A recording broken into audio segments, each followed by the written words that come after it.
to Logan Wolf, cap the 7th place 75 to A.J. Green, Marcus Orr doing a nice against Cale O'Neill on the very next possession.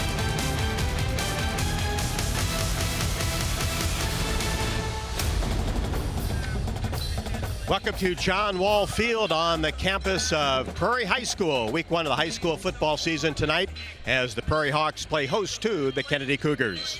Good evening and welcome. Rob Brooks along with Jerry Koala. And Jerry, we always look forward to the high school football season, but boy, with what's gone on all summer, I'm not sure it's any better time than to get back on the field. Well, you know, these two teams that come into this game tonight, they had to revise their schedules, and their 7-game schedule is against some of the top teams in Class 4A. This is the best way to get this season started when you get two teams that can rock and roll like Kennedy and Prairie can do. No doubt about it. Two teams that love to run the football. We might see both open up a little bit more tonight. But for Kennedy, Max White, what an outstanding season he had last year at quarterback. And the coach's son is back at the helm again. Well, we'll see how much more pass-oriented the young man has become. We know he can run the football. He's got a bevy of running backs in that backfield with him, Rob. But we'll see if he can add the passing game a little bit more than he did last year, because he actually led the district in passing last year to his game this year. We've been watching him, you know, in warm-ups. He's looking pretty good right now. And Nick Pearson is a guy that the Prairie Hawks will rely on heavily.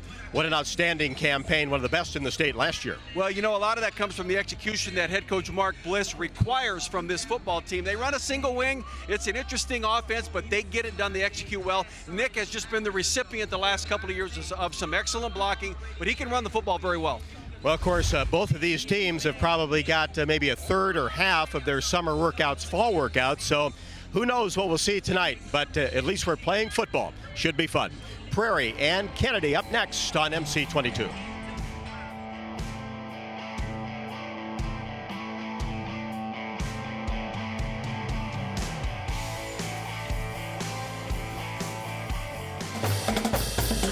High school football on Mediacom MC22 is brought to you by McGrath Family of Dealerships, 5 Seasons Tire, the Tom Riley Law Firm, Collins Community Credit Union, Heartland Hearing Center, and by Extreme, powered by Mediacom.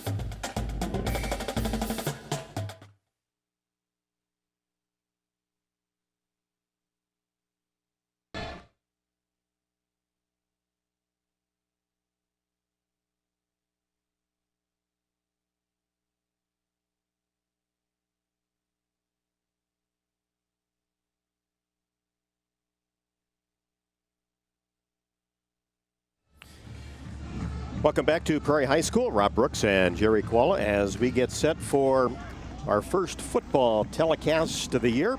Cedar Rapids, Kennedy, and the Prairie Hawks. Kennedy has won the toss, elected to defer. Jerry, how about the keys for the Cougars, not only tonight, but number 6 in the state? High expectations this year. Well, we know what Max White's capable of doing, but they got to mix around him from with the run and the pass. And if they get the run dominating going, then they'll be fine with the running. And then they got it on defense. They have to be down and distance conscious. And what I'm saying is they need to keep Prairie in long distance downs. They can't give up big plays to Cedar Rapids Prairie and even try to stop them in like a second or third and short. And how about for the Prairie Hawks tonight? Well, they got to have that sizzling balanced O. They've got a new quarterback in to mix with this really talented offense that Mark Bliss has. So they got to try to have some sizzling balance between the run and the pass, which they will do. And then they have to, on the defensive side, is get to Max White. They need to suppress Max, not let him out. If you remember the game a year ago in that second half when Kennedy scored 28 points to win that game, Max scored a couple of touchdowns in that on long runs.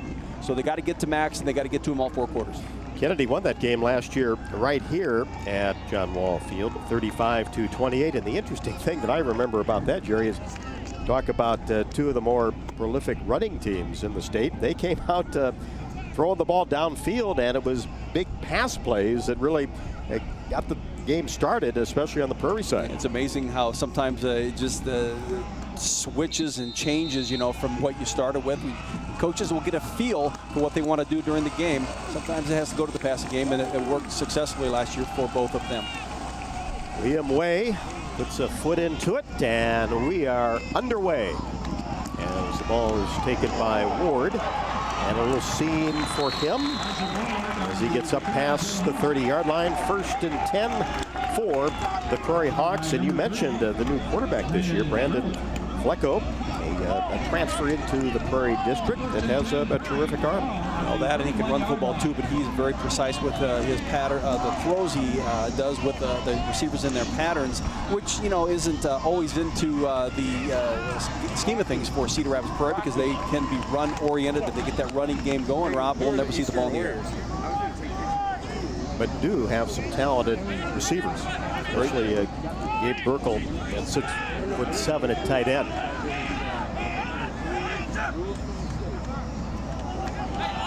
Now, Murray shifts. And it's a direct snap to Nick Pearson, who we featured in the open, and the Cougars were ready at the line of scrimmage. And that's just it. That's that defense is going to have to do for Cedar Rapids Kennedy. Is they've got to be able to keep their eyes on the football. They've got to know where that ball is snapped, who's got it, who's going to be running with it. That was a nice defensive effort there for Cedar Rapids Kennedy. Parker Willis from his defensive end position crashed down and kept it to a short game. Loss of 1. Burkle splits out with Walter. And a pass to Jake Walter, and took his eyes off of it. He looked upfield, so that's incomplete, and we'll bring up 3rd and long. He was taking his eyes off football. It was coming out to him. He was running before he had the catch on it. You know, that again, they're just opening things up. They're playing different schemes here. They got to Kennedy. They got to keep them off balance. Can't be so run-oriented that they don't throw the football. Offensive starters for Prairie. Your eye on Burkle at 87, outstanding basketball player.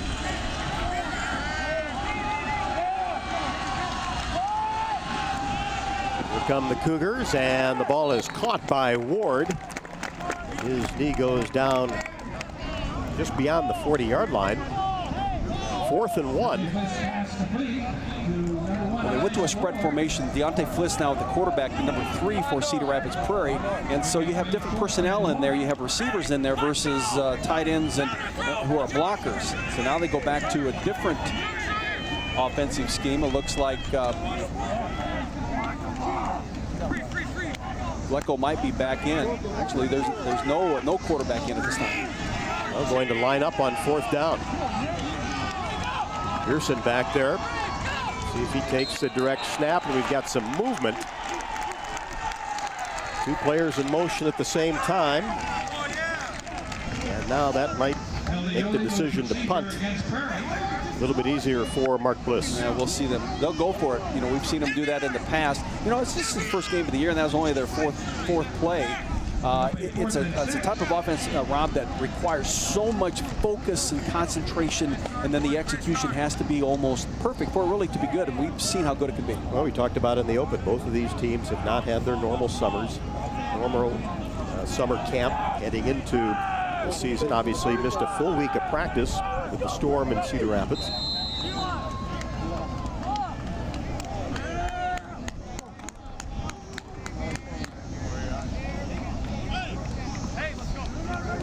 That'll be another walk-off against Prairie. Well, again, I guess it plays right into what you just said. They haven't had all that time really to put in all of these special teams lineups, the formations.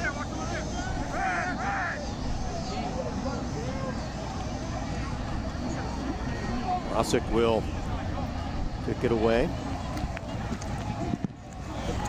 Rugby-style kick, not fielded by the Cougars, and that's a good punt. Cougars will start 1st and 10 inside their own 20. Come on, D, let's go!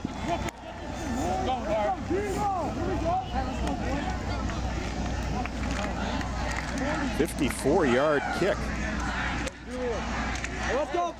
Do that rugby style, gives them a little bit more momentum, and they're realizing when the good punters are the ones that they punt the ball when it's down at below their waist, when they can get their foot into it, so they can get more force into it and velocity. Well, that's what happens when you do the rugby style. Sometimes you can really get off a nice punt. So the Cougars That huge offensive line that we'll talk about. Max White under center. And he hands it straight up the middle to DeMarcus Ray. And he gets all the way out to the 45-yard line. A huge hole before Colin Rickardson able to bring him down. And Kennedy will use Ray and Williams, two outstanding running backs that they're very high on after a 29-yard run. Look at that offensive line. We'll talk about their size. Colby, Bascom, Gianforti, Kelso, Bean, Cotton, an all-metro receiver last year. And Ray right up the middle again. That's going to be good enough to move the chains. Well, they get a nice push off that interior line. Prairie just not stepping into it. They're smaller, obviously, and with that size that Kennedy has in that offensive line, they can move, and they're very strong. And if that's the case, it might be a long night for Cedar Rapids Prairie. They're going to have to find a different way to defend. And that defense that Jerry talked about. Clayton Scott is the leading returning defender they have. And good defensive backfield as well. Ray once again cuts it up the middle and is struck down from behind by Jones. Nice tackle on the play. Well, they eventually get find the keys. You know, they see tendencies, and they'll be able to put a stop to some of this or get some good tackles like they did there, keep it to a shorter gain.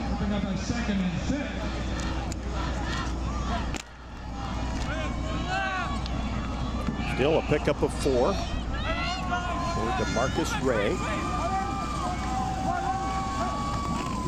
And here's White. All sorts of room. Nice job on the tackle, though, by Decker to fight off a block and get to Max White, who's very dangerous as a runner. What Decker didn't do was let him get to the outside, and then when he saw him cut back in, he just shredded the block and was able to get a shoulder pad into Max, keeping it to a short gain. So the first third down of the ball game for the Kennedy Cougars.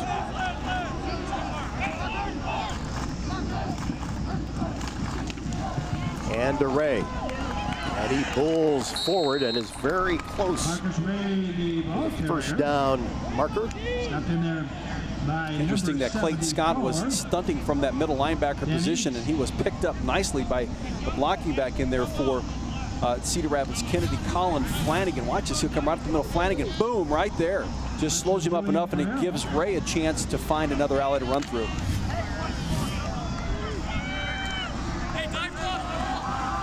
Euro. Nice tackle. Fourth down, short. Ray loses control of the football, and it's picked up by the Prairie Hawks, Nick Fetters. I don't think the handoff, I don't think the mesh point was very good as Max reversed out from center, and then he had to try to find Ray, and it just bounced right off his chest. It goes right there. Fetters in the right spot. So what a break for the Prairie Hawks. Take advantage of the first turnover of the ballgame. Yeah, absolutely. Cedar Rapids Kennedy is showing that they're going to run the football. Prairie's going to do what it can to come up with big plays. And here's a pass to Walter from Fliss. And Walter has a few yards to the 38-yard line. Good pursuit, and this is a very experienced, fast Cedar Rapids Kennedy defense. They flowed to the football nicely, didn't let him get to the outside. Now, Deontay Fliss, number 3, the quarterback, and we took a look at Jake Walter there, but Deontay's in there when they're in the spread formation. It's just a different style of offense. Walter gets the handoff. Can he turn the corner? He does. Gets into Cougar territory to about the 45-yard line. Well, came from that right wing. The snap back to Fliss, and he just handed it off to him right in front of him. He got a nice block on the outside from Eli Ward, number 1, to spring him to the outside. That's the one thing that Kennedy can't do is, can't let, the running back get to the outside, but, you can't let him get to the inside either, so you really kind of shot at both ends. Lovell, track stand out. And on the stop, and there's absolutely nothing up the middle for Prairie. As Longwell, it's his first carry. That's the thing about getting established, and then we'll talk about Cedar Rapids Prairie now. Mark Bliss is that he's got so many weapons that he can utilize, and he's just kind of inserting them in his scheme of things. Bliss fakes the throw and goes deep, and he's got a wide open Ward for 6. Prairie on the board. Well, what that set up was the play action pass, the play action in the backfield, and Eli Ward has got 4.6 speed, and the defensive back has to turn and run with him. So you'll see, here's Deontay, he'll fake that run and just lay a ball nice down the middle of Eli. Beautiful, right? Boy, you just couldn't lay it out there any better. Not at all. What a terrific throw. And Ward did his job.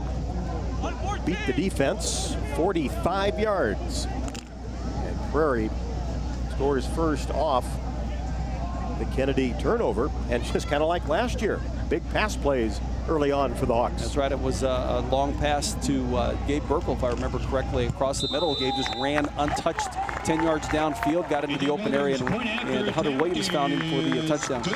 Walter tacks on the extra point. And with 5:44 left to go in the first. Contrasting drives. Not much for the first possession for the Hawks, but 6 this time.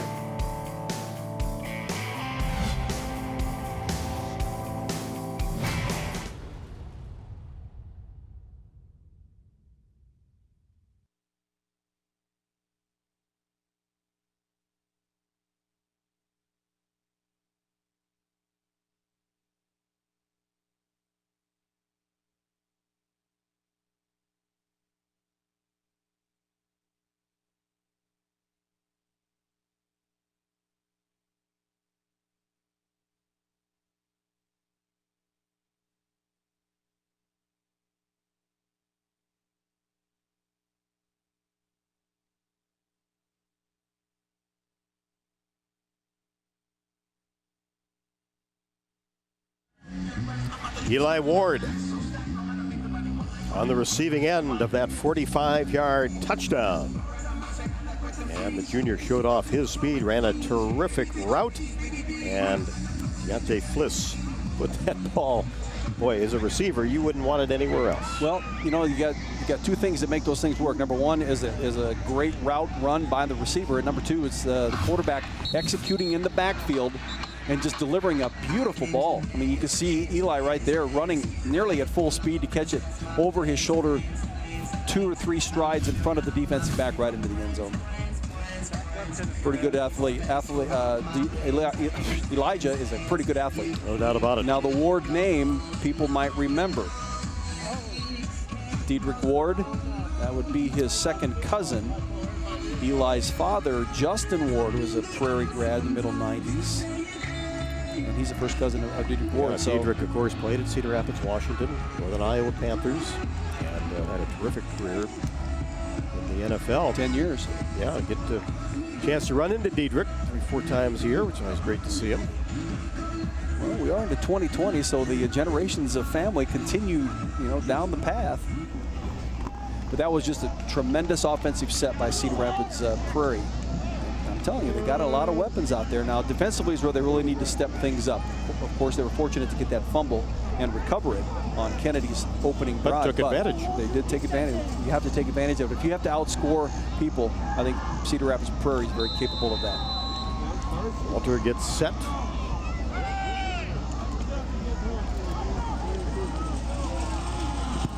Lets it fly. And White fumbles it at the goal line and goes into the end zone. Automatic touchback. So second possession coming up for Max White and the Kennedy Cougars, 10-2 a season ago. Max White, his dad, Coach Brian told me, offered a preferred walk-on from University of Iowa, Brian Ferentz, that could turn into something more.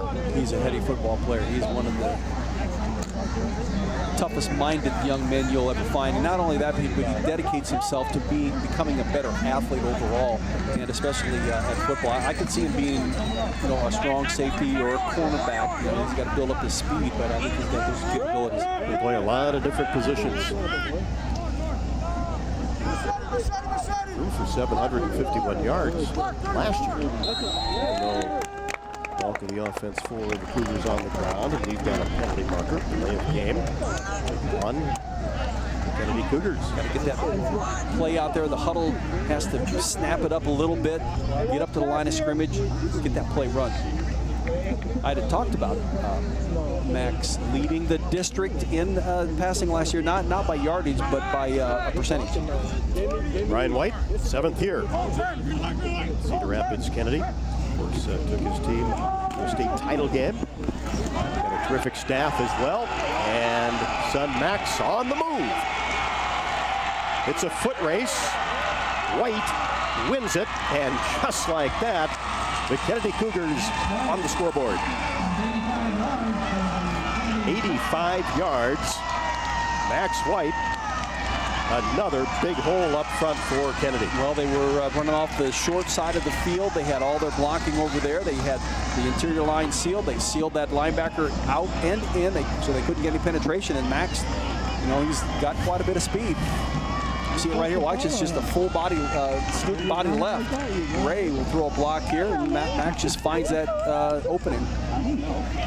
Sprints to the end zone. I'm proud of you. You're working outside. Yeah, I think his speed looks pretty good. That's what Mom said. He wasn't going to get caught. That's what we saw him do last year. That come from behind victory for Kennedy.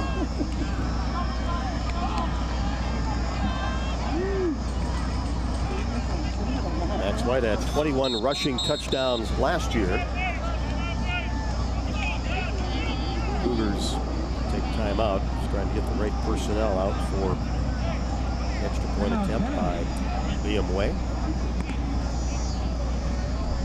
Well, we've seen, Cedar Rapids Kennedy over the years with some really strong running games, but, back 10, 12 years ago, they had some really good passing games that could go along with a good running game.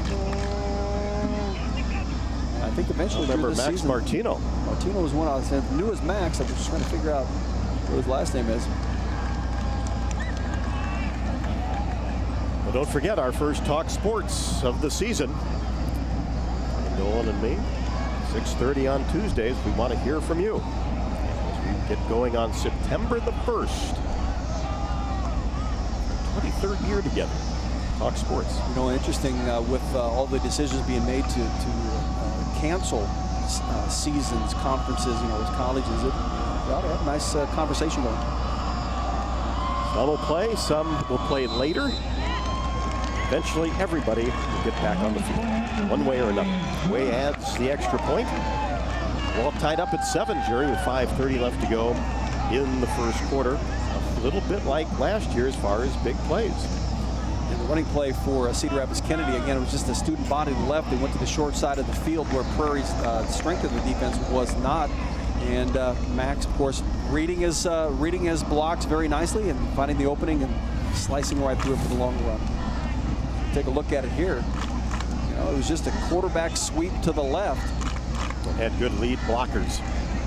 Prairie's just going to have to stick their shoulder pads in there. To me, it seemed that they were just a little bit tentative in trying to get in there and knock him off his feet. And if that's going to be the case tonight, they're going to play a finesse defense. Max is going to have quite a game, and Ray will have quite a game too as this game progresses. And we'll see the sophomore, Jason Williams. He is very high on as well. Not only an outstanding offensive line with a lot of experience, but guys to get the football to as well. They really work on that. All these high schools work on their football program, even down to the 8-man level. They're lifting weights, they're running in the off season, get together, throwing the football.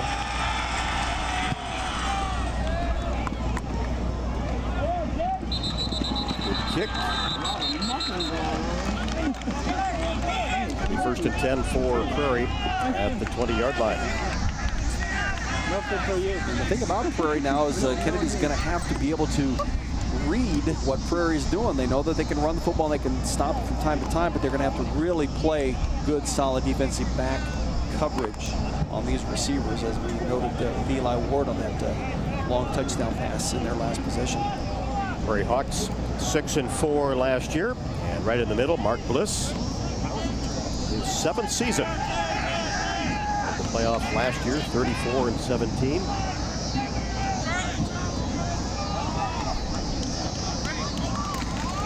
Here's a direct snap to Pearson. Blown dead. That'll be a walk-off against Prairie. I'm assuming that is on an offensive lineman. You saw Vlecko jump up in the air like he was receiving that high. That's to throw off the linebackers and even the defensive linemen. There was a direct snap right to Nick Pearson, and Kennedy actually had it defended very nicely. Willis, Knox, and Garrett up front.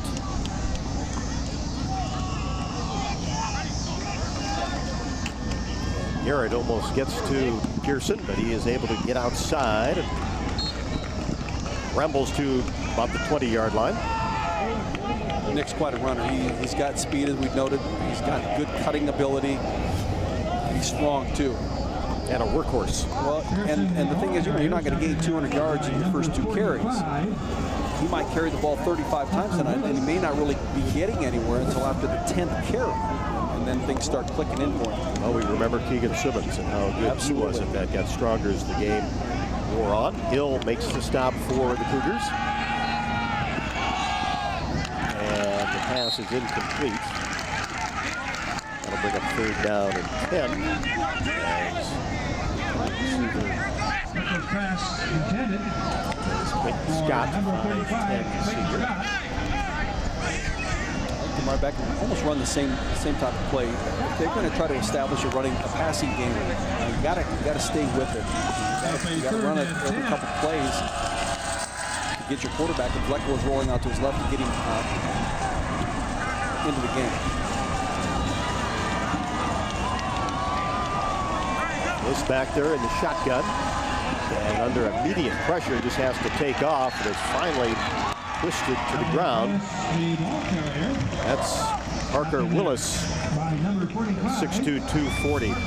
And defensive lineman starting to control things up front. And the linebackers, they run a full-out blitz. That's a nice defensive call by Cedar Rapids. Kennedy put the pressure on him. Don't let him have a chance to find a receiver.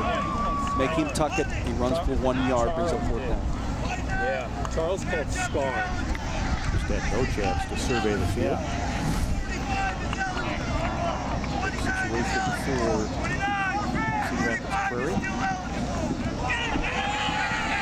And the snap was bobbled. Still somehow able to get it away. And look at this bounce.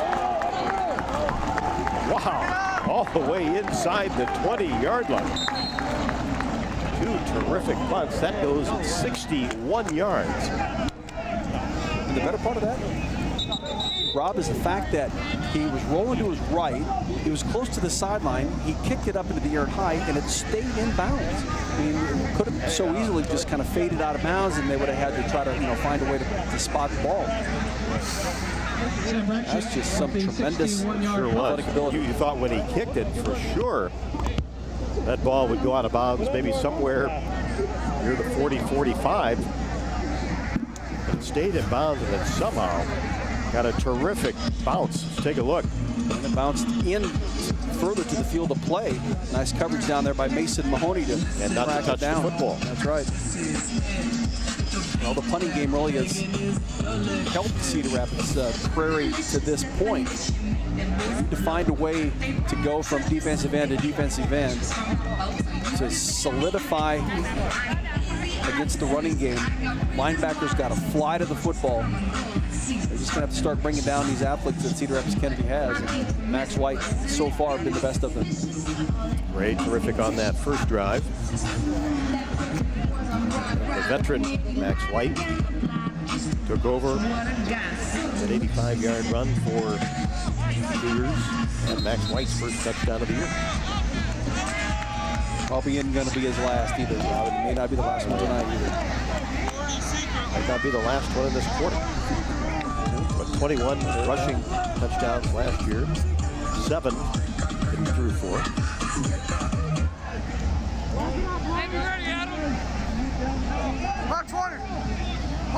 Third possession of the ball game. Here is Ray. Covers up the football and will pick up 3 yards. Good suit by the orange and black. By number 26. Making the play for them. Scott and also Ripley in there as well. Plus Clayton Scott coming Up from a 2nd and 7. outside end as well. Johnson, Braden Johnson. You got to be careful though, because play action can really fool. You know, because Prairie was really playing an all run at that point. Give Ray a pickup of 3. Here is White, nowhere to go. Trying to penetrate the right side. Knifing in there was Baxter Moore. A terrific player for Prairie. As well as Clayton Scott again. So they're identifying on Max. You'll see just a quarterback draw, if you will. It was a quarterback run all the way. But those guys are fighting off blocks. And Max is just trying to find an alley to run through. Prairie doing a nice job of plugging those gaps so we can't slice through there. Big play here.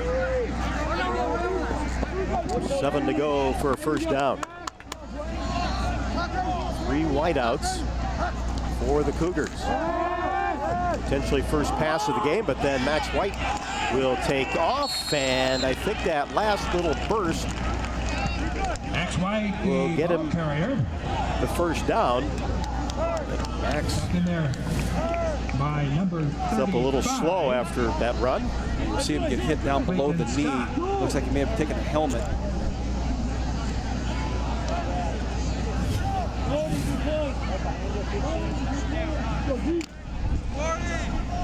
From the knee on down is where that tackle came. Tough kid.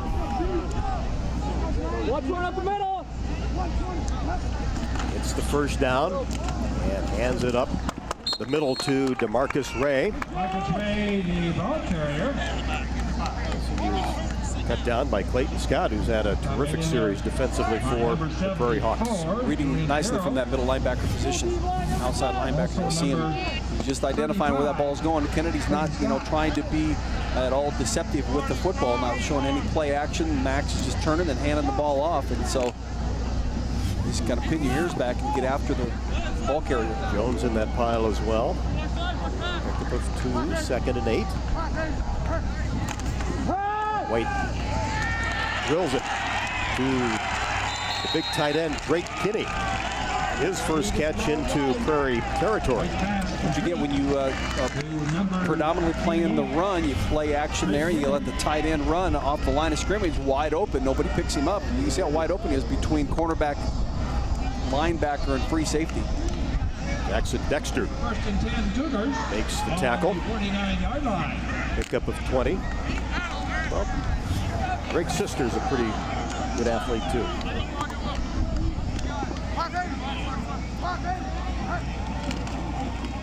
Caitlin Kinney, of course, the outstanding softball player for Cedar Rapids Kennedy, heading to Nebraska. Just concluded her softball career about as well as you can. Doesn't get any better than that. Cap it off with a state championship. That was a fine Cedar Rapids Kennedy softball team. We saw them play a year ago, and they added a player in the offseason in Maya Dodge, and came in and provided plenty of hitting and excellent fielding. Kinney, the player of the year. She'll only get better as she gets to Nebraska. It's hard to believe, but I'm sure you're right. So this is Williams. And Prairie saying that the ball came out. That'll end the quarter, but no word yet. No signal that it was a fumble, but now there's the signal. And the second fumble of the ball game for the Kennedy Cougars. And Prairie will take over in very good field position.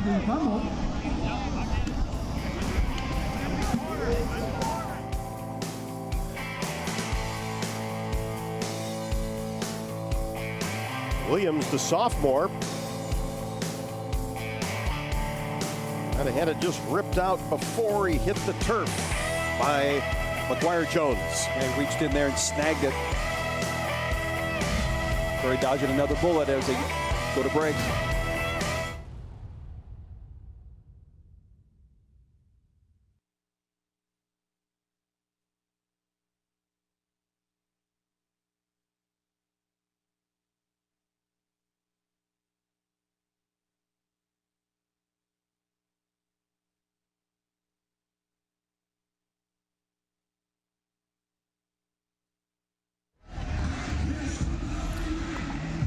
Well, of course, depending on what school district you're at, capacity is certainly not 100% limited. Of course, people doing a really good job with their face coverings, and got my temperature taken before we entered John Wall.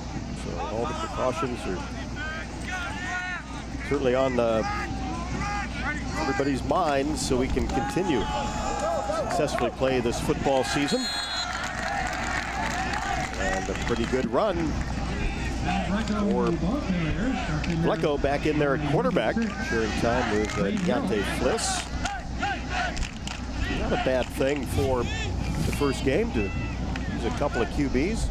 You see Clayton Scott in there as a blocking back, and then he got a nice block by the tailback. And that offensive line, it's not like you got to lock on and drive. You just got to hit, keep him from getting to the ball carrier and the timing for it. And up the middle on a misdirection. Kennedy read that very well. Nowhere to go for Nick Pearson, who averaged 8.7 yards per carry a season ago. 1,600 yards rushing. He did a nice job. Tariq Amir was the other part of that running back crew for Cedar Rapids Prairie a year ago. You get a second running back like that when the defense has to focus, try to defend both of them. One of them can have a super game, and both of them can have really good games at the same time, and you end up having a nice season. 3rd and 5.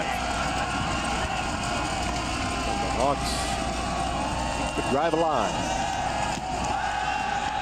This across the middle. And a terrific catch by Longwell. His first reception of the ball game. Found himself wide open. Good safe pass. But the execution was there for Prairie. They picked up the middle linebacker blitz. Watch this. Watch Scott pick up the blitz right there. It gave Deontay Fliss just enough time to find Adam Longwell out in that left flat area. And he did a good job, did Fliss, to hang in there knowing that he was going to get hit. First quarter numbers, total yards 161 for Kennedy, 83 for the Prairie Hawks. Many of those Kennedy on 5-yard touchdown run by Max White. It'll be a loss of 1. Bunch of misdirection in there. Cedar Rapids Kennedy really did a nice job to sort it out, find the ball carrier, and bring him to the ground. Prairie could get some things going in that offensive backfield to really throw you off. This in there. Hands it off to Walter as he sweeps the right side, and that's going to be very close to first down yardage. Jake Walter, the ball carrier, stopped in there by number 24. Watching, he comes from that left wing, get a nice seal. He follows Moses Each in there. Oh, and Burkle with a nice kick-out block at his tight end position. Jake showing some good speed. Dave Burkle, Division I football player, Iowa State, Michigan State, Buffalo, Missouri, Tennessee, Kansas State also showed some interest. Just a few of the many of these going to be getting over the course of the next 6 months. Just a few. That'll be good enough for a first down and much more. And Nick Pearson, just like, seems like every Prairie running back under Mark Bliss always has that extra gear. Just becomes tough to bring down, especially as the game wears along. Well, it's a direct snap to him. Nice push up from that offensive line. I think they closed down their gaps. They only needed 1 yard, so they won the battle there. Jerry, we were down on the field before the game. Not too bad as far as the heat's concerned. Not at all. Direct snap right up the middle, so Prairie showing a little punch inside the tackles. this is where you got to get gritty as an offense, and especially the way they run that football. When you get inside the 20-yard line, nothing's going to stop you. They're closing down their splits. They're going to a tight formation. They're going to throw bodies at the defense. Running back just has to find a way to find a gap, get in the end zone. Willis, among others, there defensively for Kennedy. Direct snap again to Pearson. And he'll continue to fire forward and get inside the 5-yard line. Well, they may as well not even huddle up, because that's what's going to be happening again. Just line up and run it. You see another direct snap to him. Blecko there to the left, also looking like he's going to get the snap. Defense has to honor that.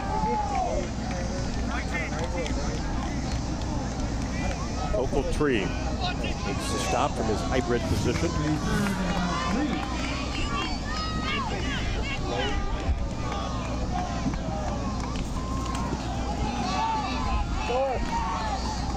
And here is the running play into the end zone. Brought in Blecko. He drops straight back, but Pearson got the football and 6 more as Prairie takes the lead.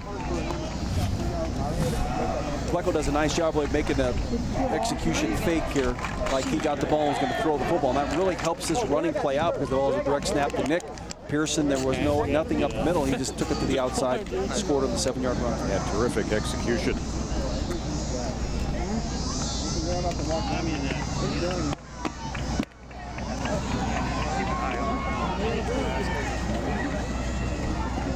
Jay Walter, extra point. He is 2 for 2. And Prairie, who scored first, now takes the lead once again. There's 7:36 left to go until halftime. Prairie Hawks 14, Kennedy 7. We'll be back on MC22.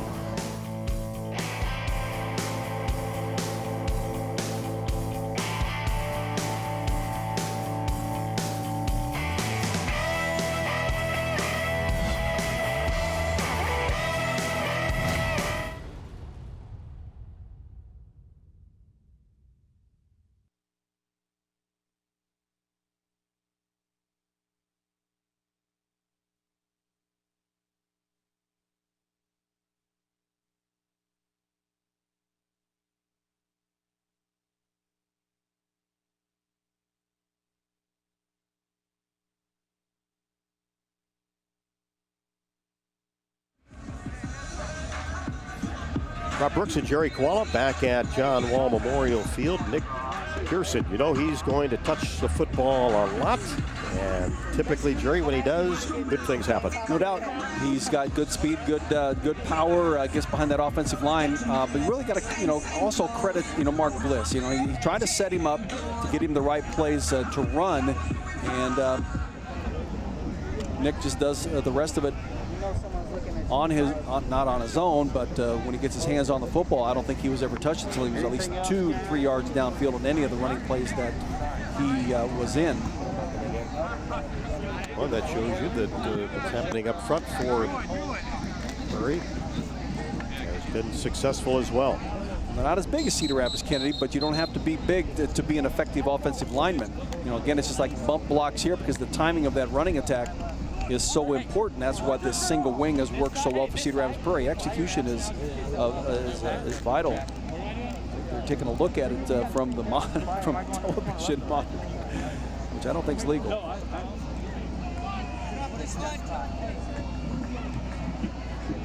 Not supposed to be able to review plays or watch anything from the game.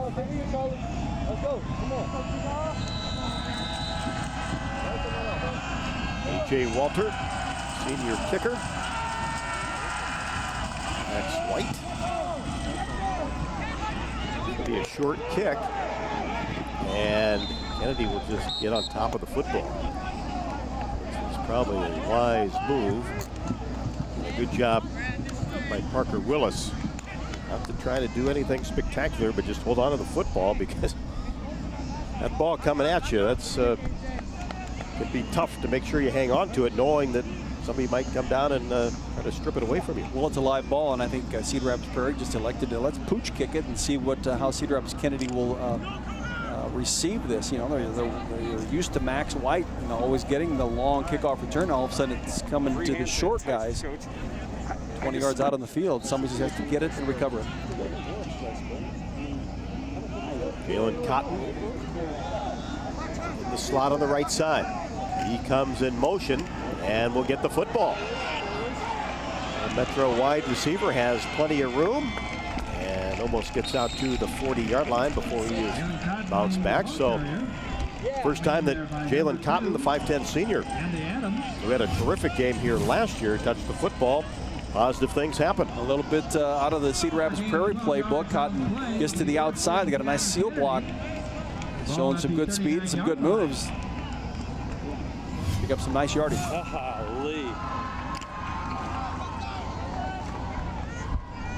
Yeah, he's supposed to. Do it again.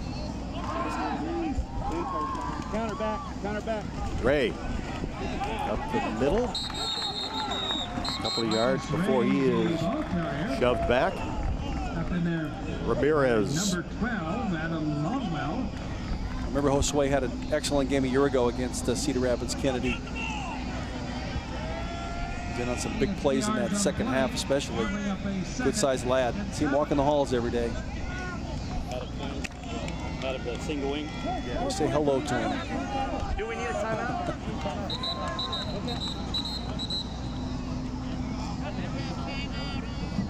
And Prairie will take timeout.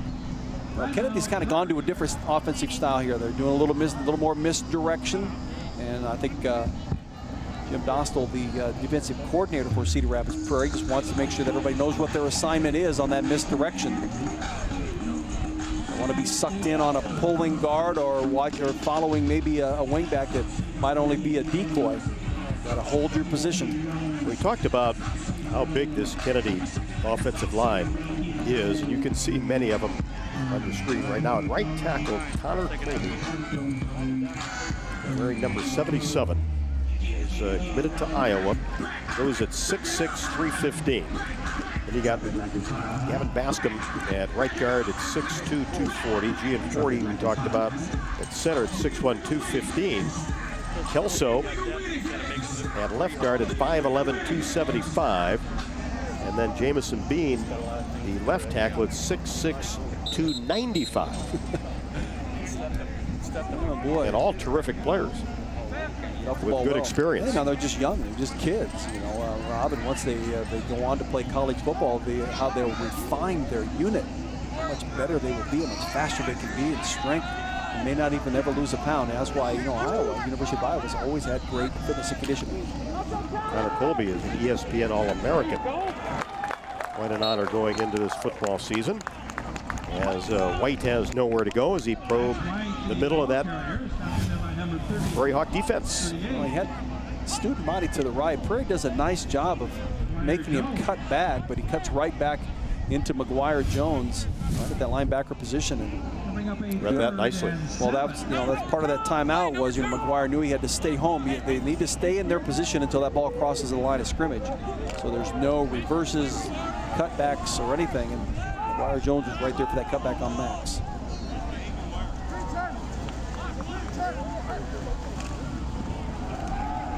White, plenty of time across the middle and incomplete. And Greg Kinney, the tight end, open. Right play, right call. You see Kinney right there at the tight end position. He'll just run downfield right across. Max rolling to his left, getting behind the left tackle.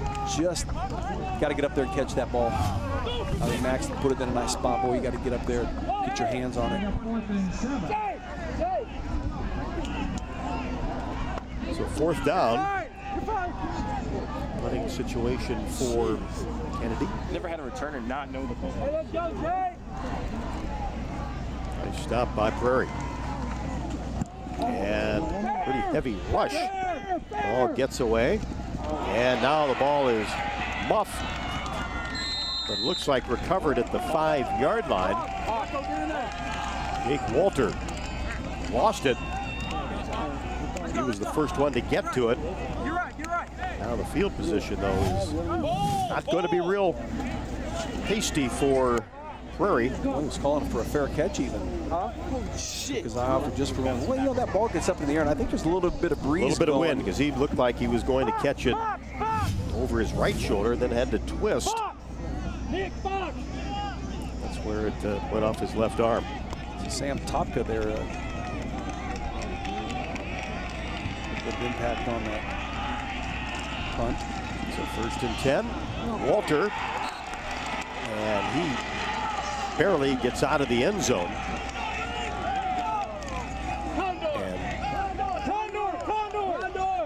Wow, a terrific play by Packabeer from his linebacking position. Watch him penetrate to get in there. He got him right at the 1 yard line. Well, he just read it nicely. He saw Jake coming from the right side, that right wing. Nobody picked him up to block him. Looking for a 5-yard loss. Kennedy has to be thinking safety. Ball came out, but play had been blown dead, and it's going to be against Prairie. False start. The penalty, illegal procedure. I don't know how much closer you can get to the end zone backing Not up much. that way. Inches. Now this is where I think it really comes in handy to get up under center. You know, to keep yourself from ending up with any kind of a safety here.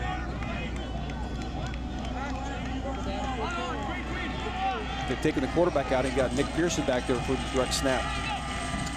And he takes it. And there's a little bit of a gap. And that's a huge play.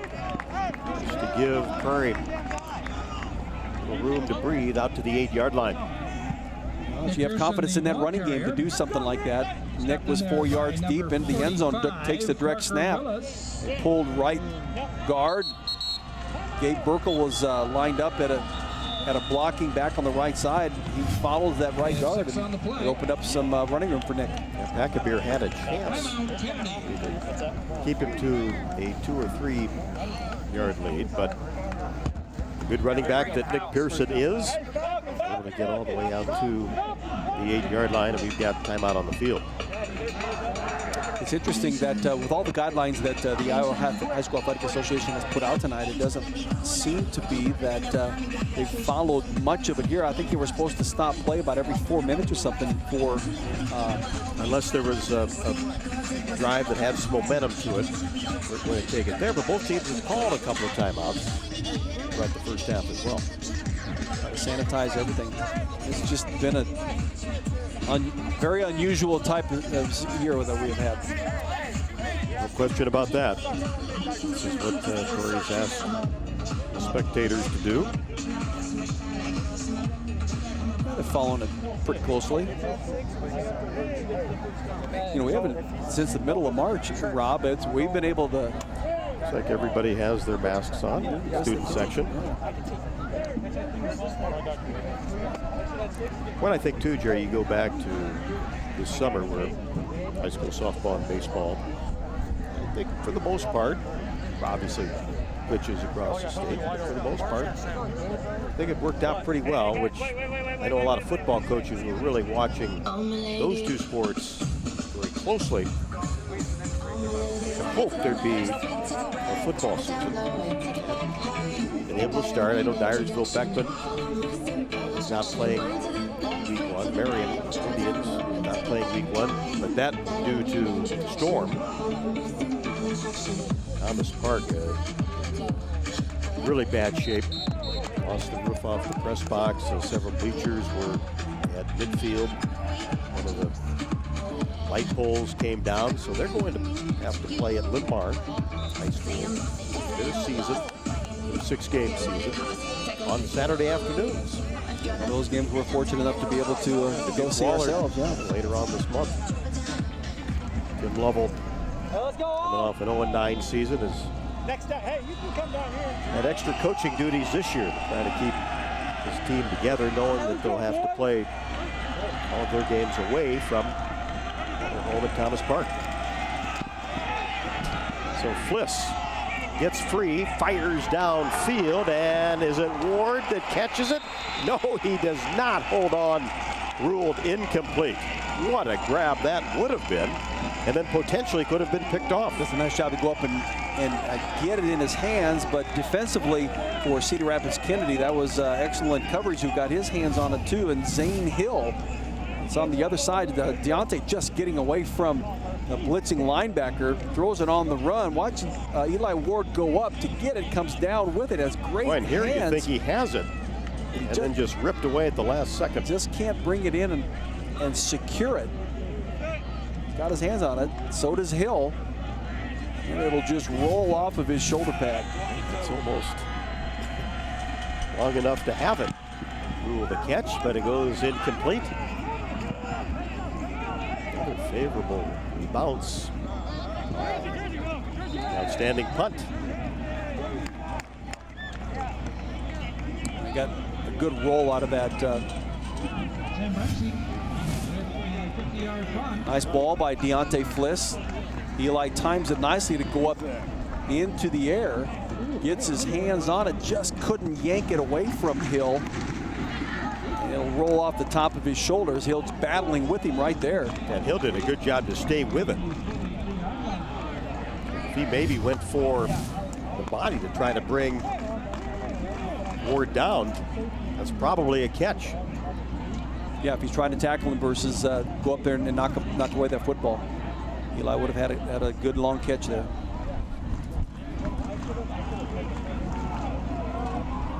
I think here, though, good field position for Cedar Rapids Kennedy. I think that extra 15 yards of roll on that punt helped Prairie for the defense that they're here in this situation. Max White working out of the shotgun. And we'll hand it off to Jason Williams. Power forward for 3 or 4 yards. Oh, Cameron Kelso and Jamison Bean over there on the left side. Size, strength, and push. Now they'll take a watch this. And then you follow the guy in the middle there, Gavin Bascom from the right guard. That's a lot of man. Clayton Scott on the stop.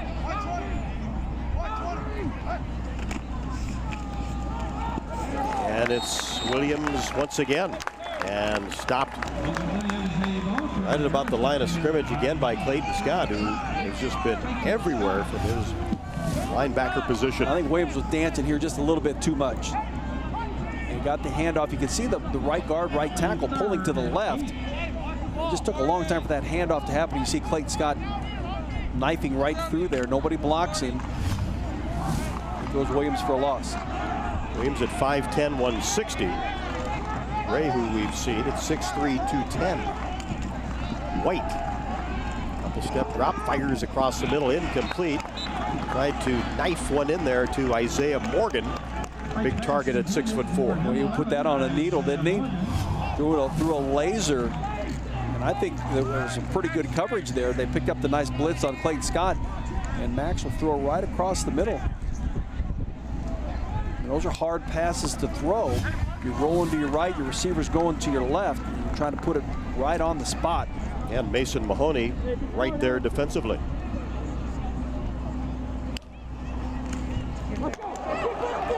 And snap, lost, fumbled, picked up. On the move is Jones into the end zone. Touchdown, Prairie. Another costly turnover for Cedar Rapids Kennedy. Well, Prairie started right up the middle with a huge blitz. He was coming anyway, and I think it threw off the punter for the Cedar Rapids Kennedy Cougars, Reed Packerbeer. You see Scott coming right up the middle. Packerbeer kind of took his eye off it. He was going to try to punt it right here, but he probably should have tried to punt it. And there was McGuire Jones at the 28-yard line. Jackson Dexter was right there to tackle Packerbeer. He did have a slight look that he might try to punt the ball away. Well, it's easy for us to sit up here and say, yeah, well, you should have tried to punt it when he's down there. A lot of pressure. And whistle for the extra point. And on top of that, the ball just went through his hands. I think he took his eye off it, seeing Clayton Scott coming up the middle.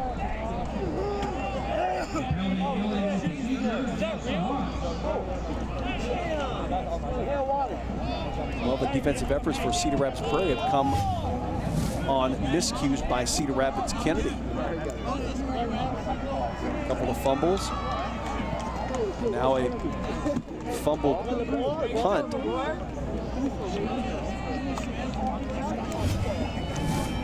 A.J. Walter.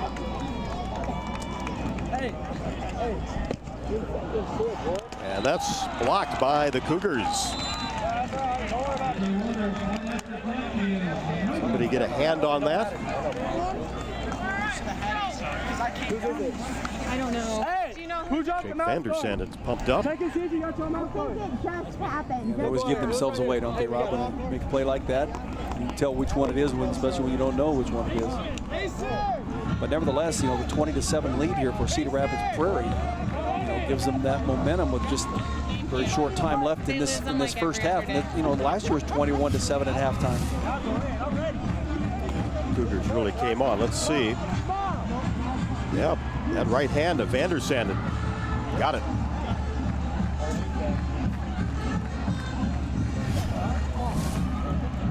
On those extra points, timing is everything. That ball's got to get snapped back. The holder's got to be put down.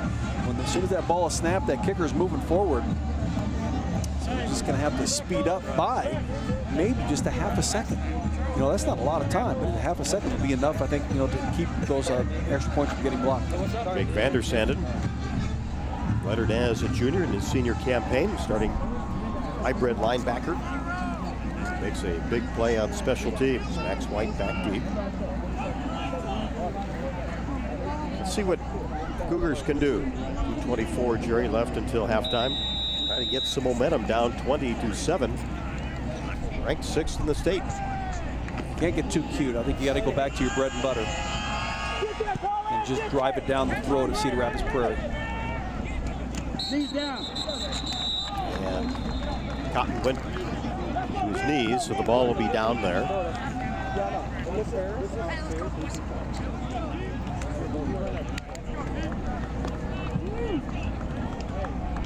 I think you just need to drive forward. Just go back to your bread and butter.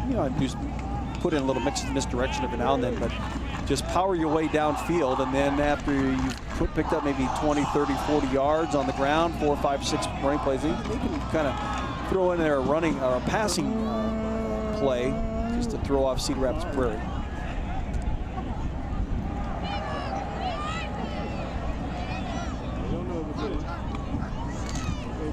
First and 10.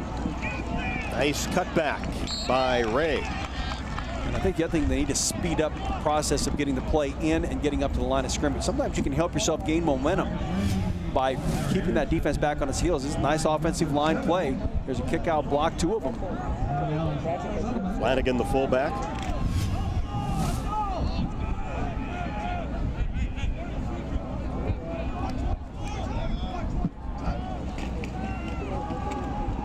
Ray, nowhere to go. And he might lose some yardage. Gabe Burkle engulfed him in the backfield. It's closing down on those gaps, squeezing things down. You see Moses East right there, 42. Does a nice job to keep his shoulders parallel and making the running back go, laterally. That allows the defense to pursue and catch up to him. At 6'7", 235, just a junior. Outstanding basketball season last winter. White take off up the middle. Gets the first down. Jones, along with Suleiman.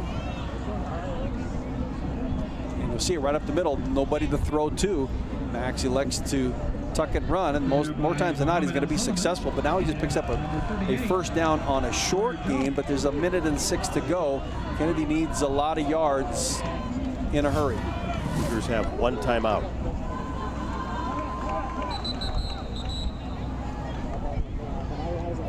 Prairie will use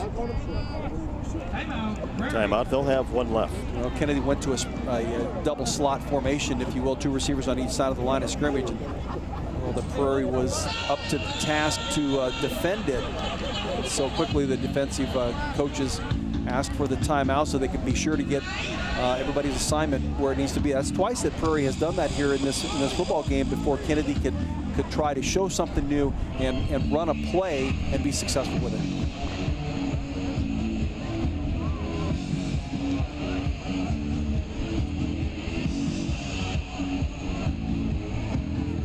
Cougars, 10 victories last year, and the victory here, Jerry, really seemed to give Kennedy some momentum to really finish off the season strong. Went on a long winning streak until the semifinal game and then got knocked out by Dowling, but it did give them some great momentum. They had a great running attack last year. Remember Caron Hendred, Max got involved in that. Hendred ran for 1,100 yards last year as a senior for Kennedy, so they had a powerful running game then. Yes, they did. White maneuvers and is brought down from behind. McGuire Jones. And we'll see what the penalty marker is.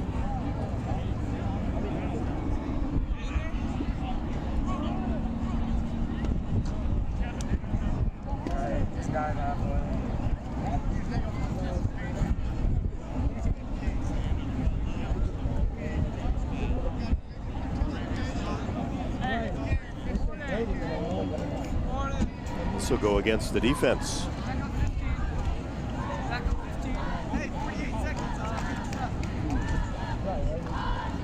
It'll be a first down.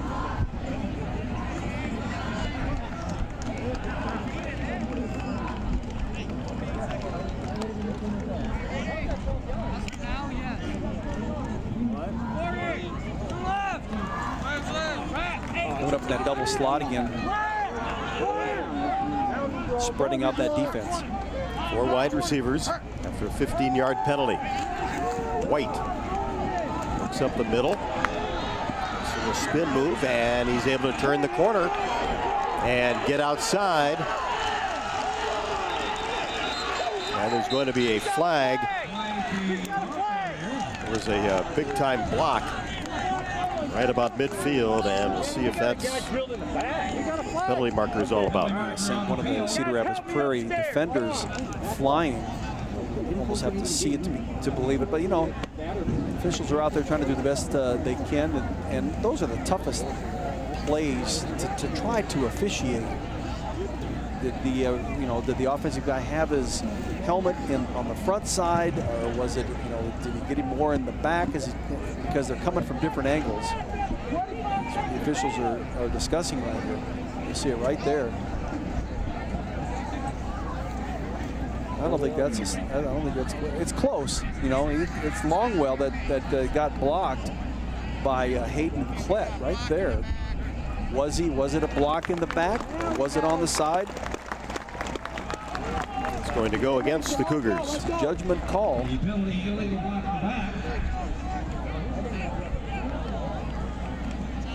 So that really hurts Kennedy, because Max White got the ball down about the 40-yard line with just 25 seconds left to go. I think he's tucking the ball a little bit too soon. He's got to let those receivers get open. He's got a medium route and a long route. Try to get the ball downfield. So White will take off. This time the right side, and he'll dive forward to the 48. Tripped up from behind by Jackson Dexter. Again, if they can get Max to tuck it and then get 2 or 3 defenders on him, Prairie's going to win this possession because they're so close to halftime. Decker with another tackle, and Kennedy will just let time expire. They'll get the football to start the third quarter after winning the toss and deferring. Good first half by the Prairie Hawks.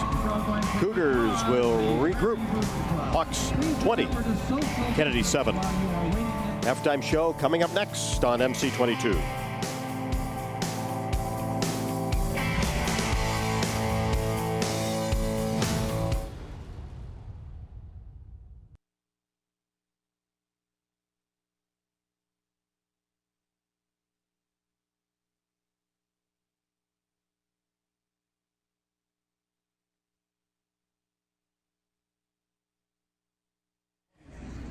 We are at the half on MC22. It is the Prairie Hawks 20, the Kennedy Cougars 7. Rob Brooks and Jerry Koala. A lot of action in the first half. Jerry, let's take a look at the first half highlights. An interesting first half that we have seen. Turnovers have hurt Cedar Rapids Kennedy. Here's the first one right off the bat that's recovered by Cedar Rapids Prairie's Nick Fetters. And then that'll lead to a touchdown. This is a touchdown pass. Great execution by Deontay Fliss in that backfield. Look at that beautiful pass. Eli Ward on the receiving end of that.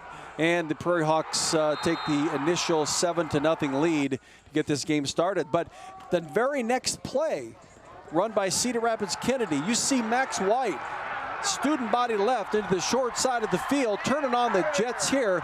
Nobody going to catch him. He runs 85 yards for the Cedar Rapids Kennedy touchdown, tying the score. But Cedar Rapids Kennedy, as I'd mentioned, was having trouble hanging on to the football. Here's a run by Jason Williams, has it stripped from him by McGuire Jones and recovered by Cedar Rapids Prairie. And all the fumbles led to touchdowns for Cedar Rapids Prairie. With the direct snap is Nick Pearson, and he runs 7 yards for the score, and the Prairie Hawks are up. And here late in the first half, Reed Packabeer can't handle the snap on the punt. He's tackled there by Jackson Decker. The ball squirts loose, pops up at the 28-yard line. Who there for his second fumble recovery. This one he returns for a touchdown, but McGuire Jones giving the Cedar Rapids Prairie Hawks 20-7 lead. And a huge boost. And you talk about taking advantage of turnovers. That's exactly what the Prairie Hawks have been able to do. Total yards, 207 for Kennedy. No surprise there. $149 for the Prairie Hawks. Penalties, no major ones for Prairie. They've had 5. And certainly a penalty, a block in the back hurt that final Cougar drive to end the second quarter. And then the aforementioned turnovers really have stung Kennedy, but they're still in the ball game. We'll have the football first when we start the third quarter. We'll be back with more from Prairie. Week 1 of the high school football season. 20-7 Hawks at the half.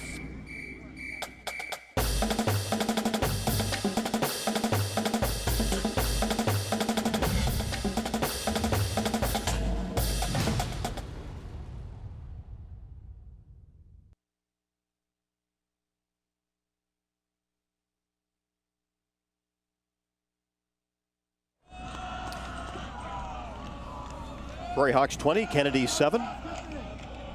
Cougars will start the third quarter with the football, and we'll see, Jerry, what happens here in the second half. Kind of like last year's game, Kennedy really got that running game going and dominated the second half, winning the ball game 35-28. They'll need a similar comeback this year. And the Cougars jump on the ball after they got away from a couple of white jerseys. Nice job by Dylan Davis, 6'4" junior. Well, I think Prairie's made the right decision not to kick it deep to Max, because they know what Max can do with the football when he's out in the open field with it. Kennedy has got to establish that second running game, that running back. You know, it's either going to be Ray or it's going to be Williams. Somebody's got to step forward. Otherwise, if you're still relying on Max, it's going to allow Prairie to focus on him too much. Yeah, Max White carried the ball 7 times for $120 in the first half, but 85 those yards came on that long touchdown scamper. Pearson for Prairie, 8 carries, 38 yards. So Ray up the middle, and maybe a yard. After that first series or two, he was really able to get free, but has not had much room as of late. Al Suleiman, outstanding 6'1" junior, another stop. Great penetration by Musima, the left defensive tackle, just fights off the block and gets to the feet of Ray. I think Prairie's picked up on some tendencies of what Cedar Rapids Kennedy is doing in certain formations. No gain, 2nd and 10. And there's a pass that is incomplete, intended for Hayden Klett. Those are very difficult passes to throw out to the left side.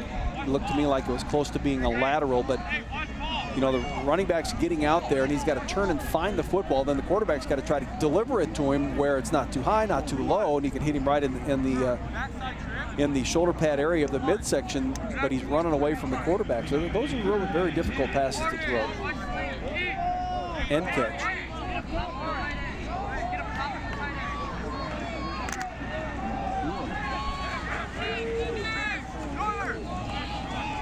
So Kennedy need 10.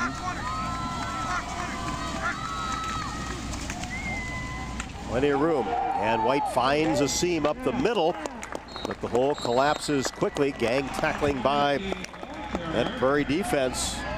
Moses each leading the way, and this is a defense that I think has gained momentum since the first quarter. They're getting stronger. They're getting more confident in themselves. You see McGuire Jones right there, and Moses each, and then Clayton Scott converging on Max White. I don't know if Max is tucking it too soon or if the receivers just aren't getting open.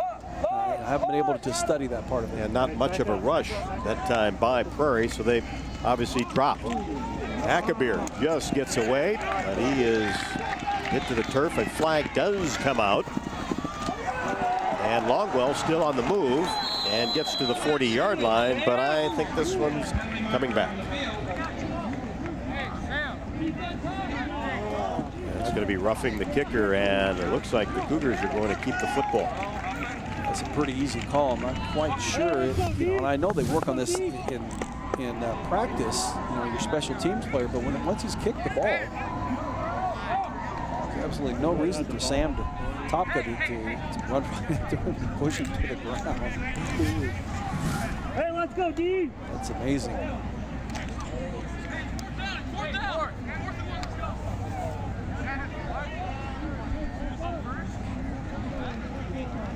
Kenny's going to get new life here, Rob.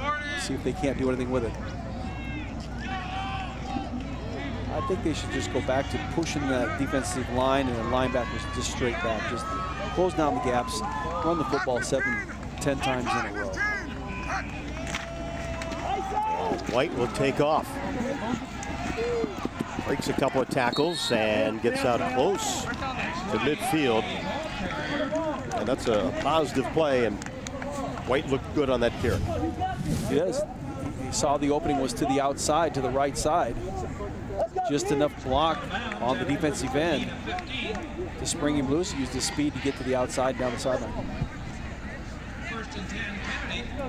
Not going to be able to get away with that too often. Somehow they got to come back and do some misdirection or right back up the middle.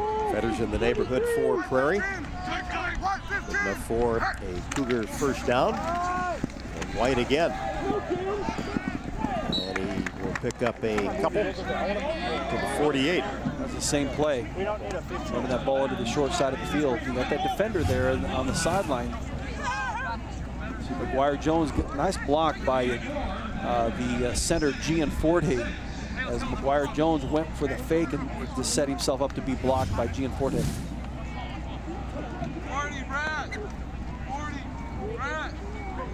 Mason Mahoney with the stop for Prairie. Pickup of 6, second down. Make that pickup of 4, 2nd and 6. Just underway, third quarter. Here's Ray. Bounces it outside, has running room. And gets away from one tackler. Had a pretty good block out there by Klett. And I think if he took it inside, might have even picked up more yards. Couldn't agree more, Rob. Had he, no, I think he could have run for a touchdown because the block was to the outside. All he do is cut behind it. Blocks to your right of the screen, right there. Now. He runs right into it. No, Fetters was there in pursuit. Nice hard run, though. That's as hard as we've seen Ray run here tonight in the open field. It was a nice job to get a first down for the Cougars. So after the roughing the punter penalty, looks like a different drive for the Kennedy Cougars. White gets it downfield to Kinney. And he used every inch of that football field before he delivered it to his 6'4" tight end. Does a nice job to let that pattern develop. And Kenny was just able to separate himself from the quarterback and the linebacker. You see, this is what you got to do with Max White. He's not a pocket passer. You know, he's a run-pass option guy, but he saw Kenny downfield. He just let him get into the open, delivered a nice little touch pass.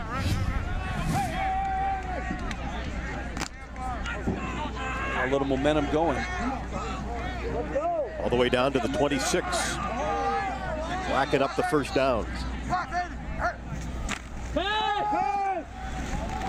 White with plenty of time. Slips it outside, and it's caught by Klett.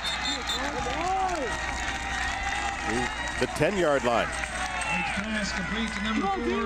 Excellent execution. I think that was just a run-pass option for Max. Offensive line doing a nice job of holding their blocks and staying in that blocking box area, not going downfield. Max picks up a receiver. Collette out the outside. And a first down. Deckard makes the tackle. Back-to-back 15-yard plays for Kennedy. First down plays have worked nicely. Here's Ray. He cuts it up the middle. That's the play that worked very well back in the first quarter. Gets down to the 2. Well, after 9 plays, now that'd be the 10th play of this possession. That defense starting to wear just a little bit. But let's see if it's coming back.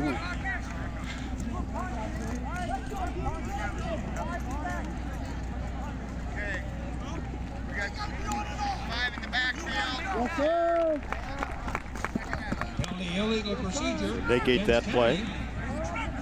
Really got to disappoint yourself. Cedar Rapids Kennedy does. Not quite sure who was called for that. It's a lead block out there for Cedar Rapids Kennedy. Big boy off the left side. Fetters made the tackle. Cameron Kelso.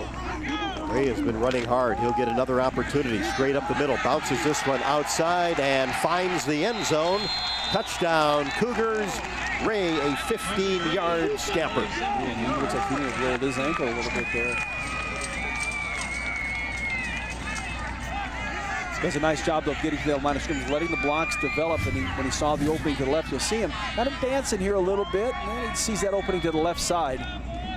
Gets away from defensive end Moses Each and just slips into the end zone.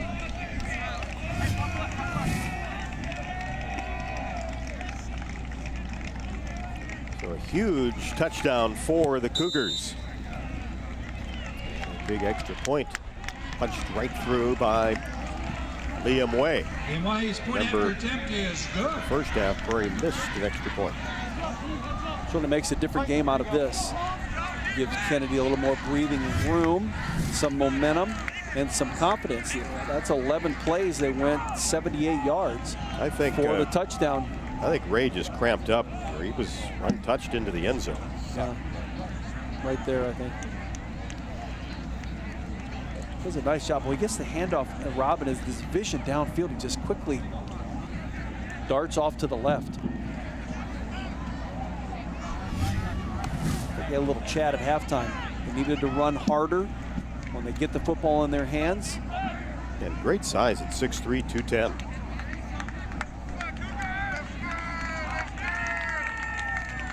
Those cramps, once you get them, if that's the case, well, they're really difficult to get rid of. See that rubbing out of his left calf there. They never run hard enough to be able to get a cramp. Rob's not even worried about it. But you can get them walking, too. Well, so I tell you, I don't walk fast enough to be able to get it. There you go. I knew that was coming. 11 plays, 78 yards on that, and everything was positive. And a second opportunity.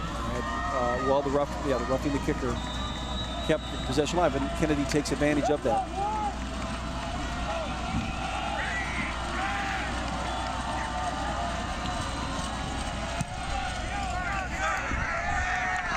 This one deep into the end zone.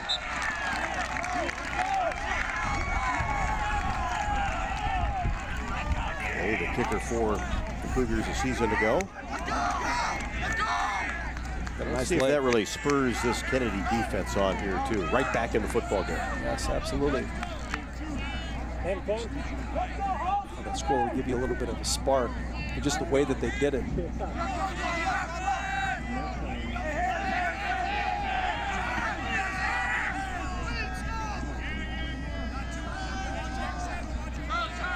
Blecko, whose dad played with Kennedy head coach Brian White at Coe College. And Walter is stuck by Zane Hill. Yeah, he did a nice job to charge right at it. Jake Walter was flanked out to the right behind Gabe Burkle. Play action pass. Watch Hill come right in there. Read beautifully. Does a nice job to take it on. I mean, look at the running room that Jake has to run through if he has that extra second and that extra step, and Hill pulls it down. Just excellent defense.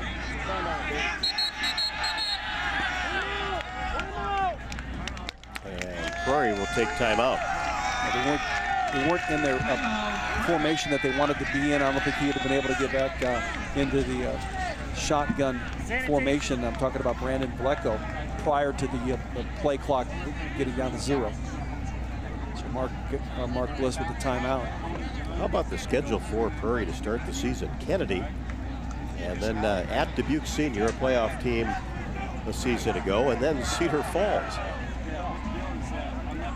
You know, Cedar Falls is a perennial football program. Mark Bliss will learn a lot about his football team in the first 3 weeks of this shortened season. When they go down to at Iowa City High, then they have to go to. And City High had been picked for second, in the Mississippi Division. Much improved. And then they host Linn-Mar. Cedar Rapids Prairie does, and Linn-Mar has been picked highly in the division. Got to go to Liberty, and then they got to finish with Cedar Rapids Washington. So there's not a gimme in the bunch. Most times, you could say that. Unfortunately for every team, every high school football team, they're all going to get in the playoffs in every class. Maybe this is something for the future that the Athletic Association might be going for. Take one regular season game away, and then everybody in the playoffs. Yep. In this case, 2. And nowhere to go for Jake Walter. Blade of grass reached up and tripped him. And watch this, he has 3 players in front of him. He's got Pearson, he's got Blecko, and he just trips himself. Look at that running room that he's going to have if he can keep his feet. The kid's only, he's 5'10", maybe, and he's got size 14 feet. You got to learn how to pick him up, put him down.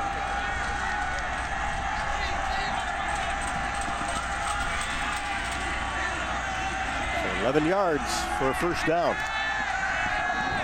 Bliss on the move. Dodges one and gets out close to the 35. And that's plenty good to move the chains. Well, Kennedy had a blitz on. They tried to come from the outside. Prairie reads it nicely. Deontay right up the middle. Watch this. They're coming right up the middle and to the outside. He just steps up in the pocket, and there's nobody there to greet him. He just finds himself some running room to pick up a first down. Well, he showed off his arm back in the first quarter and can run as well. Gets it out to the 35-yard line. Bliss downfield and almost complete to Adam Longwell, 6'2" senior. It's almost a call play, Rob. I think they saw something in the press box where he's looking right at Longwell the whole way. Just put it over the top of the linebacker. There it was. He got rid of that football quickly. Very quickly. There were only 2 receivers in the pattern. It was a direct snap to Pearson. 38 yards in the first half. As there's a penalty thrown back at the 28-yard line. From the far sideline. Pickup of 12. And that'll be a hold on Prairie. From the far sideline official.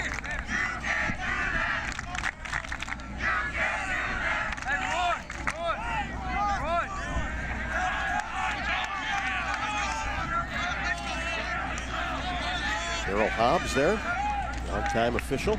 No, he would be the umpire for the longest time. And I think to keep him on a crew. He says, I don't want to be the umpire anymore. Terrific football player. Incomplete.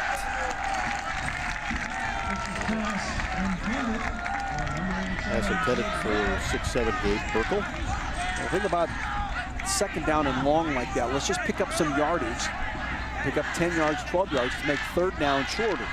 So now they have a third down at 22, which makes it a little bit more, I want to say, easy for Cedar Rapids Kennedy's defense, but they know what Cedar Rapids Prairie is going to do. Burkle caught 6 passes for 126 a season ago. An outstanding blocker. Bliss downfield, incomplete. Plenty of white jerseys in the neighborhood. Well, it kind of tells me that I don't think all the Prairie receivers are running the exact routes. You've got to run precise routes. You see, he's going to Jake Walter. He throws it behind Jake, right there in the middle. It was wide open. You know, and I think, you know, Jake kind of floated across versus just run your hook and stay there and work with the quarterback. If he's running laterally right or left, you stay even with him. Don't run into traffic.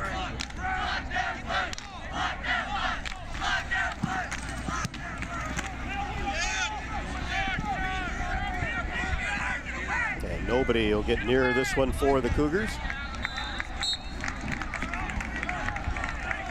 After a 30-yard kick.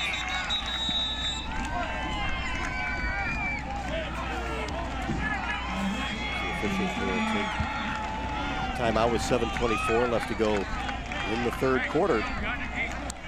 Let's see if the Cougar offense can continue the momentum that they had with second life after the roughing the putter call. Gave the Cougars the football back. When you talk about a defense gaining inspiration from what the offense did, now all of a sudden, can the offense gain the same inspiration from what the defense just did to Cedar Rapids Prairie? That's where Cedar Rapids Kennedy is right now. And they don't have to rush things. You know, there's no sense in getting in a hurry. Let's run the right play. Let's execute everything. Move the ball downfield. Still 7.5 minutes to go in this third quarter. There's a long way to go.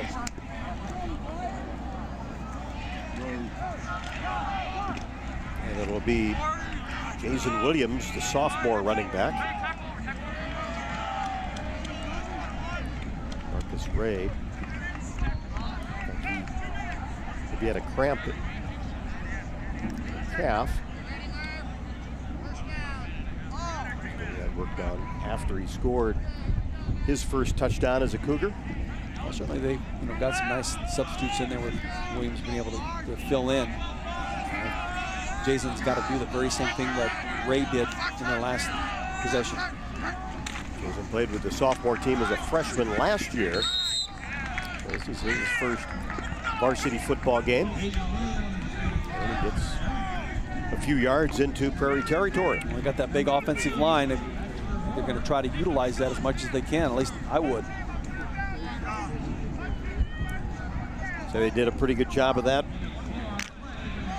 last possession. But what a really nice pass play to Greg Kinney. Beautiful rollout. See if they don't do the same thing here. Pickup of 3. Here's Cotton. Second time he's touched the football, and he spins for a couple. Brought down by McGuire Jones. Baxter Board does a great job at the defensive end position to keep him from getting to the outside. Watch Baxter on the left side of your screen right here, number 15, stepping up there, making him cut back right into pursuit. And a hold will be called against the Cougars.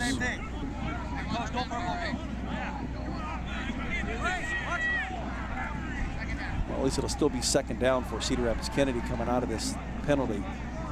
A couple more plays to run. Here's David Ernst. Mr. Ernie.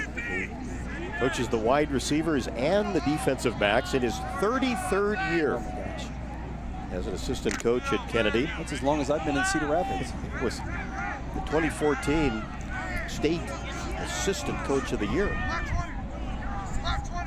That's dedication. Well-deserved honor, absolutely. I told him now, once you get to 35, you got to go to 40. Got to keep it going as Max White keeps it going.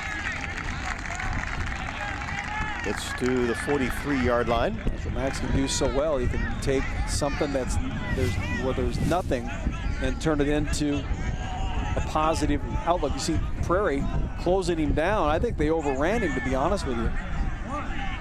Actually able to cut back. Be real close to a first down.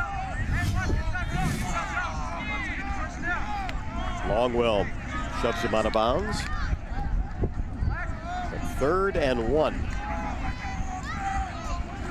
And Ray back in there. And running back for the Cougars. It'll be White. That's a first down and more. Well, they're starting to insert their will on this, Rob, this running game, this powerful running game. It could take 4 quarters. Sometimes athletes get stronger as the game goes on, and we're seeing that happen right here. Offensive line taking control of that defensive line of Cedar Rapids Prairie. Max White, Ray, Williams, each taking advantage of the openings. Well, I think many coaches coming into this first game a little worried about conditioning because they haven't been able to go through their summer workouts. Camp's been a little bit different. And Ray almost breaks another one. Wow. He is some kind of runner to watch. And again, He helped off the field.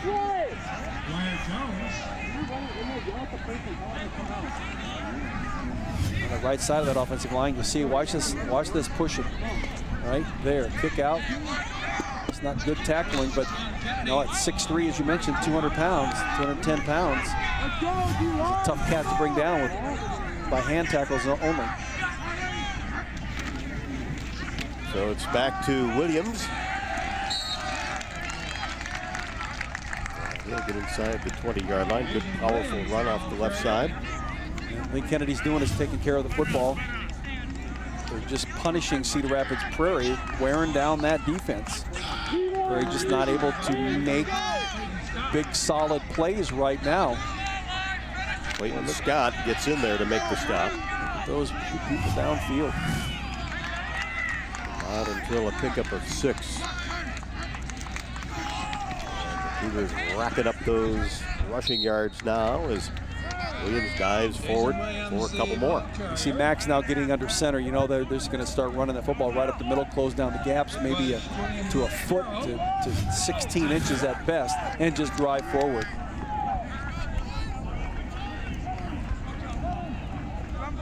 We've seen Kennedy do that a lot in the past.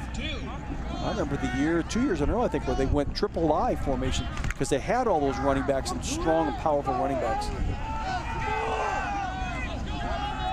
Another 3rd and 1. Right out of the shotgun. And he'll spin at the line of scrimmage, and that's good enough to move the chains once again. Good instinctive running by Max. He saw somebody to the outside, and he did that reverse pivot. They put Connor Colby in the back. Look at 77 right there in the backfield as a blocking back. Anybody he blocks is going to have a tough time getting to the the ball carrier. Certainly that's what happened there, and Max picks up the first down. At 6'6", 315.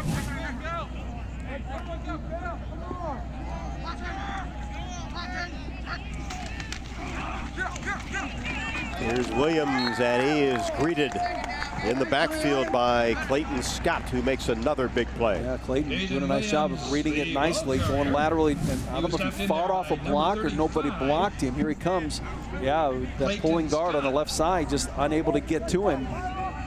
If Cameron Kelso can get to him, at least knock him off his feet or knock him back, I think Williams has himself some positive yards. But as it was, Scott did a nice job to get there first.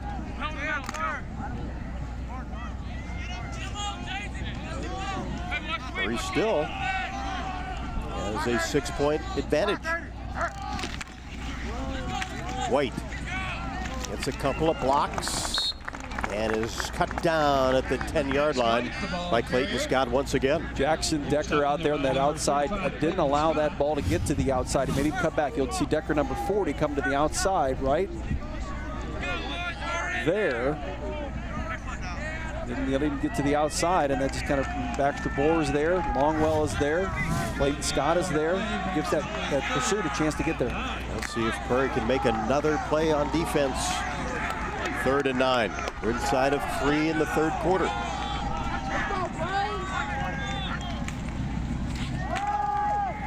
And it's Williams again, and he drives forward. And it's going to be just shy of the goal line. Wow, he burst right through that hole. They pulled left guard, left tackle. Center got a nice seal block, and Williams just burst through. Watch this hole. Here it comes. Boom, there's Kelso. He just gets right behind it. Man, that is some kind of vision and running. And Fetter's able to get him down, and then came up with the football. But Williams' knee was already on the turf.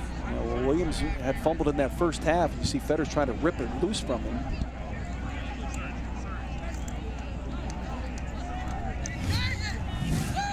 Have a measurement right at the goal line.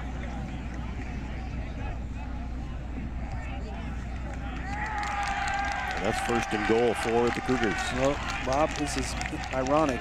First possession for Kennedy, 11 plays, 78 yards and a touchdown. Kennedy now on the 1 yard line, inside the 1 yard line. This will be the 11th play of this possession. That's how you draw it up.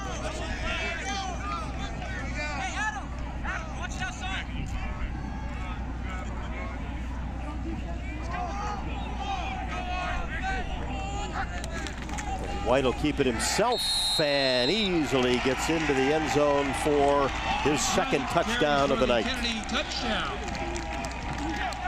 He was in the end zone before the Prairie was able to even get a shoulder pad on him.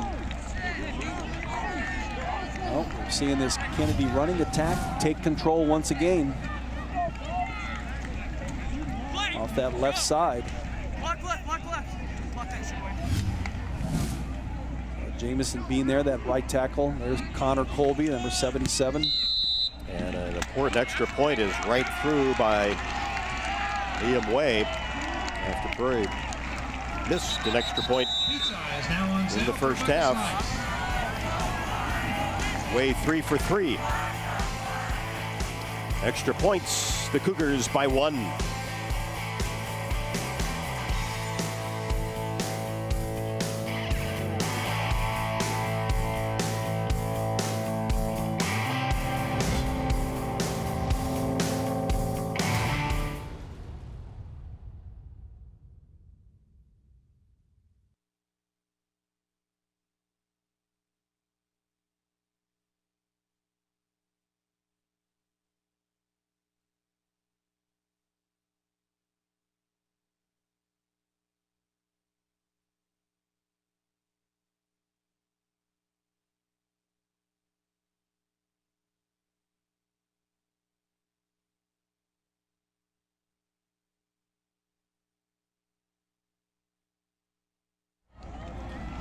Max White is second rushing touchdown of the ball game.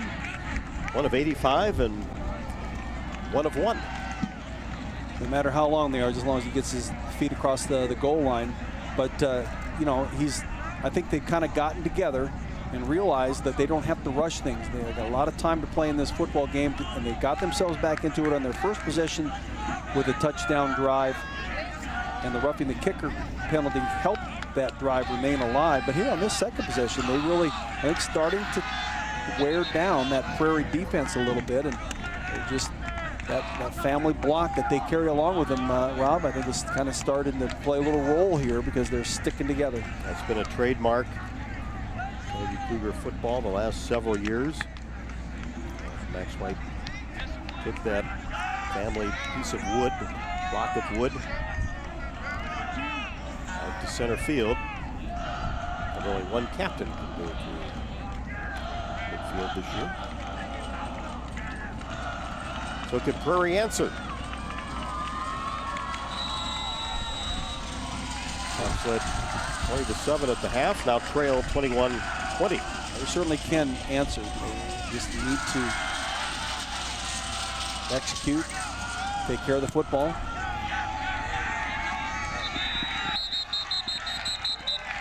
He shows off his leg, and it will be 1st and 10 with 2:20 left to go in the third for the Prairie Hawks. And for Mark Bliss, you know, the decision now is to what are we going to do some spread and throw the football, or are we just going to try to continue to run it, you know, with what you know, to establish ourselves, try to gain back some momentum take it away from Cedar Rapids Kennedy, use up the rest of this time in this third quarter and maybe 2 or 3 minutes of the fourth quarter, and then put that football across the goal line. Lecco in there at quarterback.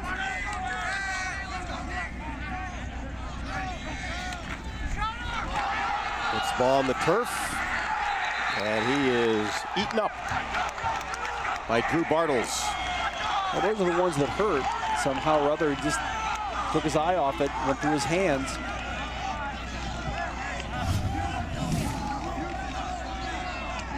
Just took his eye off because I think he was going to try to hand it off. I'm not quite sure if they were going to pass the football or not. It looked to me like he was going to play action it.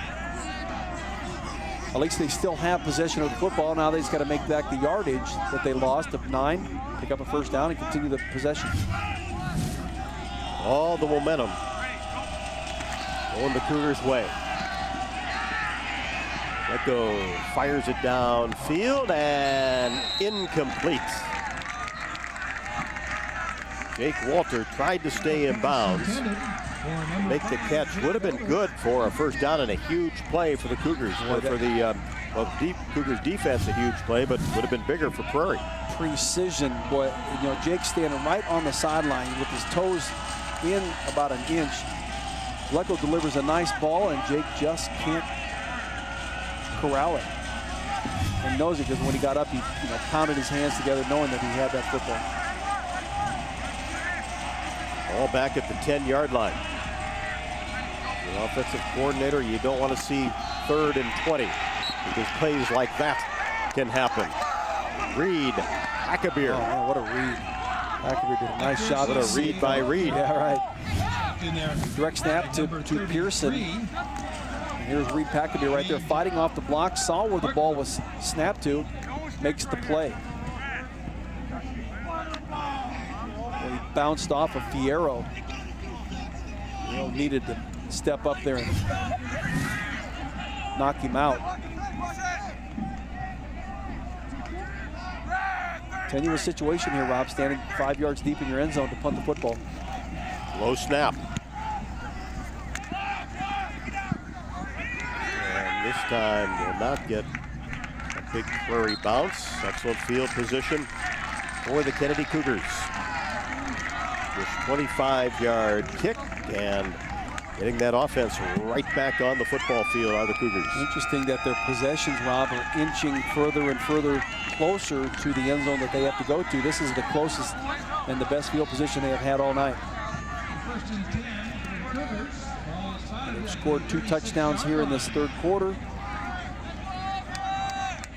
We know where the pendulum has swung here. See if they try to get Max White out on the perimeter. Doing that with success on first down. Different kind of ball control for this Kennedy team. They don't have as many of the horses, although Ray really has picked it up here this second half. And White with a stutter step and does get to the outside and makes a huge play to the 25-yard line where it looked like he had nothing. He had nothing, and he does a nice little dance step to get around, get through 4 Prairie defenders. They have 4 players surrounding him. Look, he's off to the left side. There's Burkle, there's McGuire Jones, there's Clayton Scott. He just dances right between them all. Turns nothing into something. They got Colby on Burkle that time. Had a Colby show you what type of blocker he could be. Wow. Now it's Ray back in there. And Burkle along with Decker. Good job defensively for Prairie. He had an opening. He got through Burkle to begin with, and then he was running laterally. That allowed Gabe to catch him up from behind. But you can say Jackson Decker finished him off. Decker's done a nice job from that outside. Both teams really have got outstanding linebacker play tonight. And that'll do it for the third quarter. Been all Kennedy in the third quarter. And the Cougars on the march again. Leading by 1. We'll be back.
Welcome back to John Wall Memorial Field. Rob Brooks and Jerry Quella.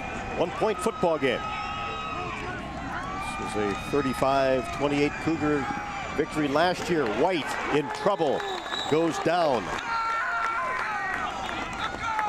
Adam Longwell.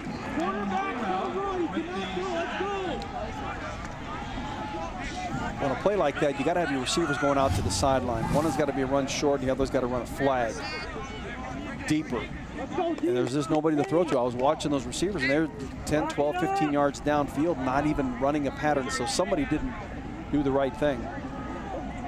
That caused Max to be taken down by Longwell. 3rd and 18. Big play here, especially for the Prairie defense. White, plenty of time. Good coverage downfield. And finally, Gang tackled at the 34-yard line. Burkle. Scott. Well, until Kennedy's able to have a passing game where they can pick up 15 to 18 yards that they need to pick up on a first down. Just gonna rely on the run on these 3rd down and 18s. The percentage that you're gonna be successful is very, very low. And Prairie just kept it to a very short gain. If anything at all, actually lost a yard. If anything for Kennedy, burning a little time.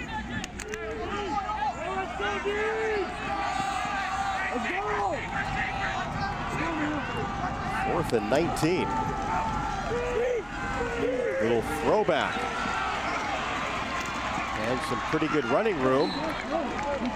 It'll work for Packabeer. There you go. Come on, fellas. That's a good play.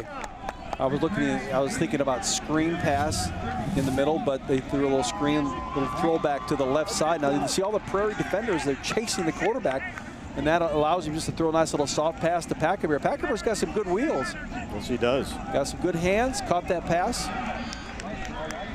And does probably as well as a punt. Punt it into the end zone. Comes out to the 20. Prairie starting at the 18. Yeah, it makes Prairie have to go a lot further on this possession. The possessions are beginning to run out for either of these teams, and with Kennedy in the 1-point lead. Prairie's got the pressure on him. Direct snap to Pearson. Blown dead. This will go against Prairie. Not quite sure who that is on. Looks like the offensive line might be getting off the ball just a little bit too quickly on that direct snap to Nick Pearson.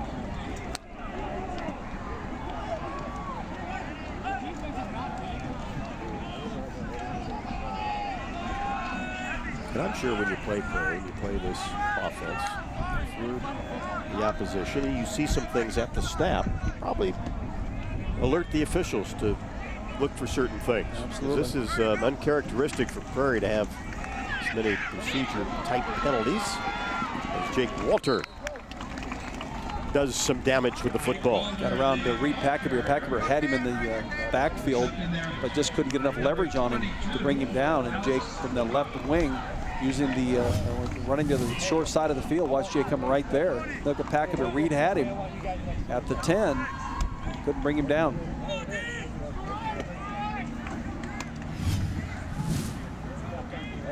It's a huge play, especially after the penalty. Now they got a couple plays that they can work with here to pick up the first down and maintain this possession. This back in there. And it's a direct snap. And works pretty well to Longwell. So I think the motion man threw off Kennedy. They had to pay attention to Jake Walter, and it was a quick direct snap to Adam Longwell. Picks up the first down.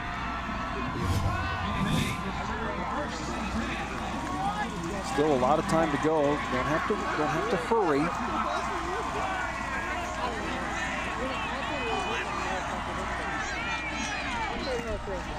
Longwell again. And he bounces off a couple of tacklers and gets to the 40. And it's going to help here with Adam Longwell doing what he's doing. It's going to help Nick Pearson, his running attack. He's going to start seeing the football here a little bit more because Kennedy now going to, all right, we got to focus on number 12 out there.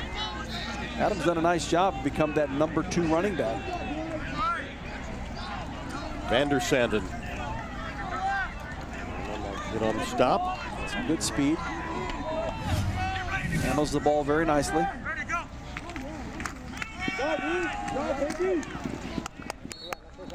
Bliss get very close to the first down, and they will move the chains. They did that intentionally just to bring Deontay in to give him a chance to pick up the first down. Bigger, stronger runner. Good blocking by Clayton Scott. Come on, boys, right here. March it down. Vander Sanden, though, another big hit. Hybrid position. Yeah, we even talked about really the hybrid for Cedar Rapids Kennedy. You know, their defensive end and linebackers together play on the outside. Got a lot of responsibility out there. 3 down linemen. Longwell once again. Prairie offense. One of the better drives here in the second half. Got some momentum going. They're executing nicely, getting all 11 players to do what they need to do. Bodie Hatefeld does a nice job pulling from his left to right. Watch Bodie, number 56, coming across. He throws a block. Adam cuts right behind it. Got himself some nice yardage. Big blow delivered by Packabir. Here's a toss down the middle, incomplete. And then Gabe Burkle, intended receiver. You know, it's really hard to tell from this angle exactly how many white jerseys were in the vicinity. We'll see what we got it right here as Deontay delivers right across, right through the hands of Corey. And he fired that football, though. Sometimes you got to put a little touch on it. Because Gabe's running across the field. He got those arms, churning. Got to get those hands ready. 3rd and 5. And Walter looked like he was going to be down, but was able to get a couple more yards out of it. Going to be shy and bring up 4th down. Those are plays that have worked for Prairie in the past when they needed yardage to be picked up. That's nice penetration. Just blasted. Blocking back, keep Jake to a short gain. 4th and 2, but it's a short 2 yards. Right at midfield. I'm assuming that they got to hang on to the football. They can't give Kennedy another crack at running down the field and eating up a lot of clock. Royal, talk about it. They could play it either way. You feel like if you can get that first down, keep the drive going, you still have a little bit under 7 minutes. Let it. Hey, your defense has done a decent job. Try to get the football back. Gonna have to try to get him in a deep punt, put Kennedy back deep in its own territory. But I think Bliss is going to go for it here for Cedar Rapids Prairie. Just deciding what they want to run. I think it's going to be a direct snap. I don't know if it's Adams or it's going to be Nick Pearson, but they'll use some misdirection decoy. This short, I think you have to go for it in this situation. With 7 minutes to go, we never know what Kennedy's. They built up some momentum, got some consistency going here in the second half. Because even if you don't pick it up, you still have an opportunity. Give up some field position, obviously.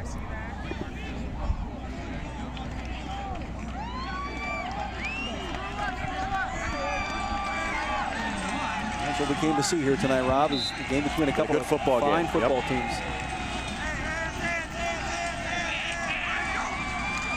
There's the direct snap to Pearson, and easily will pick it up.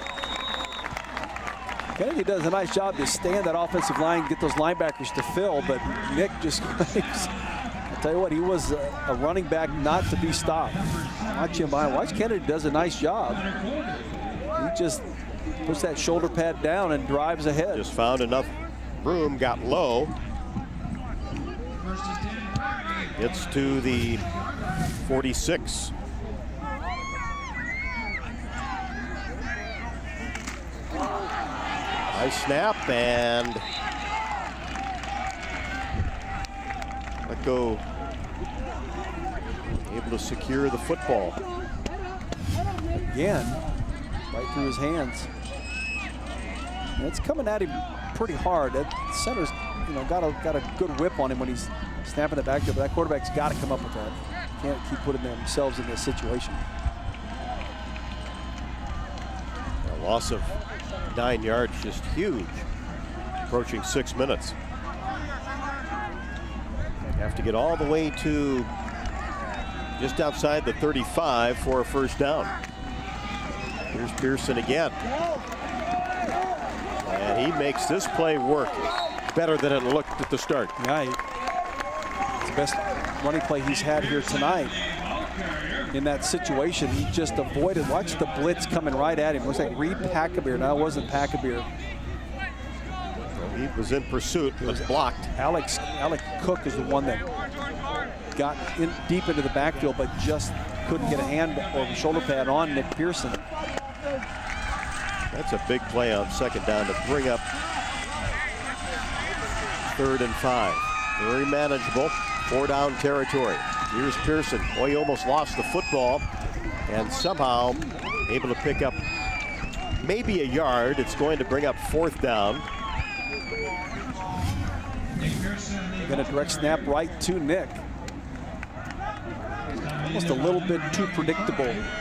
The Cedar Rapids Prairie. Of course, you want to go to your, your big gun, but Kennedy's done a nice job on Pearson here tonight, and they've done even a better job standing up that offensive line of Cedar Rapids Prairie, not allowing Pearson to find some running holes. Hill and Garrett able to stop Pearson at 4th and 4. They just need 5 yards for sure for a first down. Game on the line. Bliss will hand it off to Walter, and absolutely nothing. Everybody stays home for the Kennedy Cougars,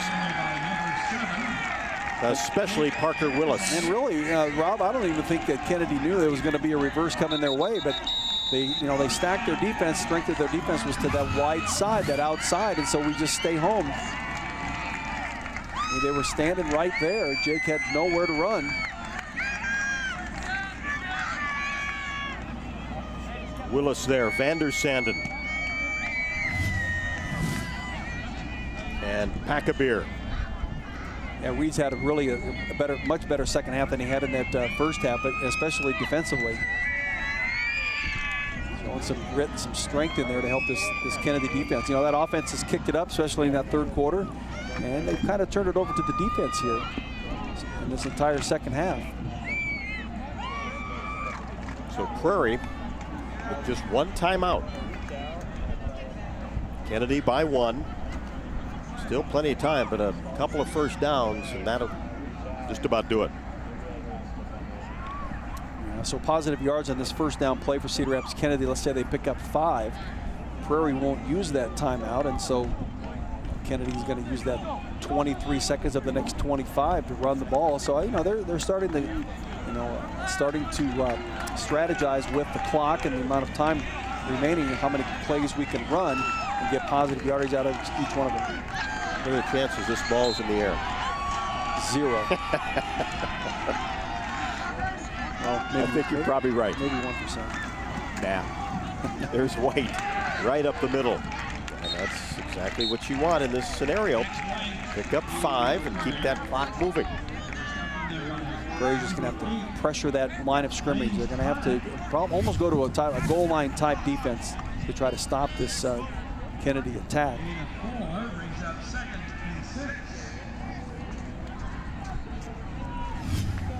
We saw Kennedy several times last year, Jerry, where they were so good at managing the clock as well.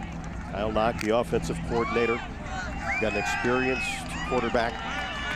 Going to use that play clock, which is already under 10.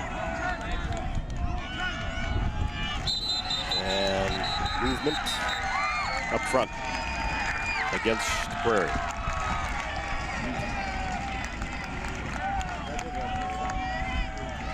And you can't hurt yourself doing things like that. I know they're trying to get off the ball, but you got to, the defensive line has got to keep their eyes on that football. Cannot move until it moves.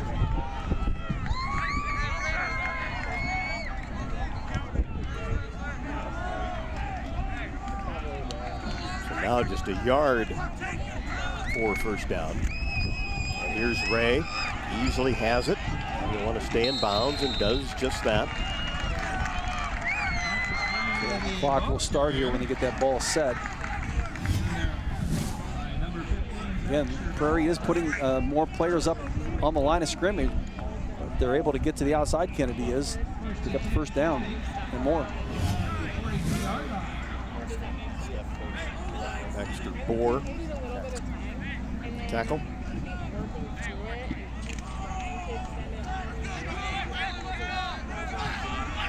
Nine penalties on Prairie tonight.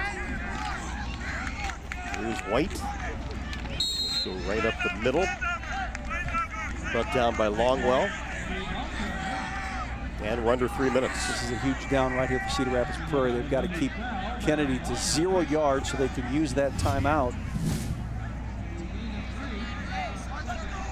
There's Max just getting the direct snap, looking for any running room whatsoever. But on top of that, just trying to keep running that clock. So just second down. And this still doesn't feel like a 1-point game. Kennedy's really dominated here this second half. But Prairie still with big opportunity to win the game. And here's White. Breaks free and could go, and he does. Touchdown, Cougars.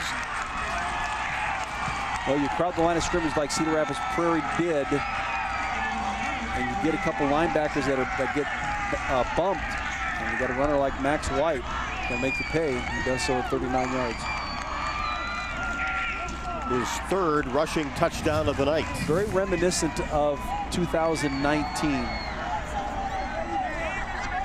Runs right through a couple of would-be tacklers. And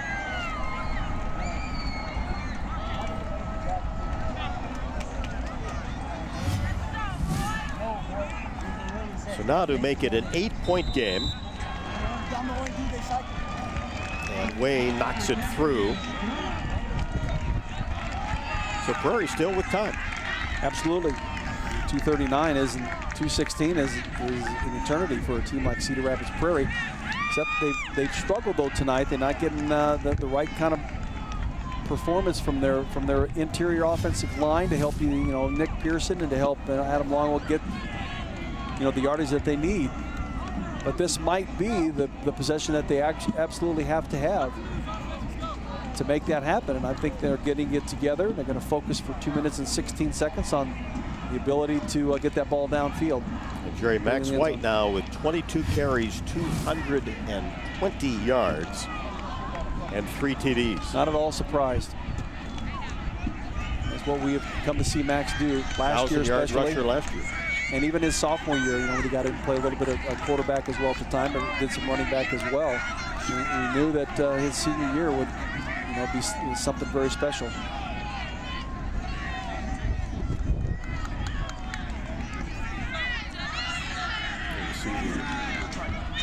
Family block of wood. Cougars carry out of the locker room. And also, too, Jerry, the Kennedy High School just devastated in the storm back on August the 10th. Didn't get to be school at Kennedy for several months. Not much damage, huh? And a squib kick and picked up beautifully by Tomka. Boy, Sam. How about this field position for Prairie now? Sam atoned for the roughing the kicker penalty. Yeah, I think it was. Well, that's a terrific catch. Yeah, Kennedy was just trying to catch Cedar Rapids Prairie off guard, see if they were alert. Sam was alert. Did a nice job to haul it in. But now that really changes things. Burkle makes the catch, forced out of bounds in Cougar territory. The clock won't start until that ball snapped in. They don't have to try to make everything up in one big play. So just nickel and diamond like they're doing, pick up first downs and move the chains downfield. After about 5 or 6 plays, if they can be 15 to 20, 25 seconds left in the game, and you're on Kennedy's 10-yard line, 5-yard line, that's exactly what they want to get on this drive. Lovell makes the stop, pick up of 5. Downfield, and it's caught. Nice catch heading to the ground by Longwell. Very versatile tonight is Longwell. We've seen him run the football very, very well, and gets in the pass right there for the first down.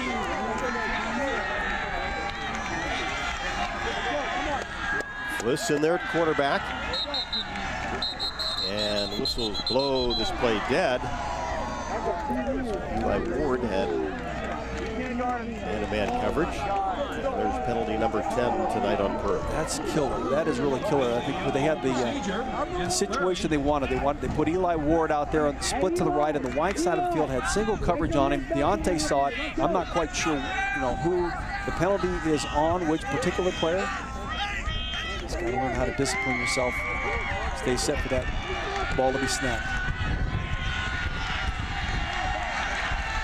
But Perry will have to put that in the rearview mirror. This takes off and gets to the 30.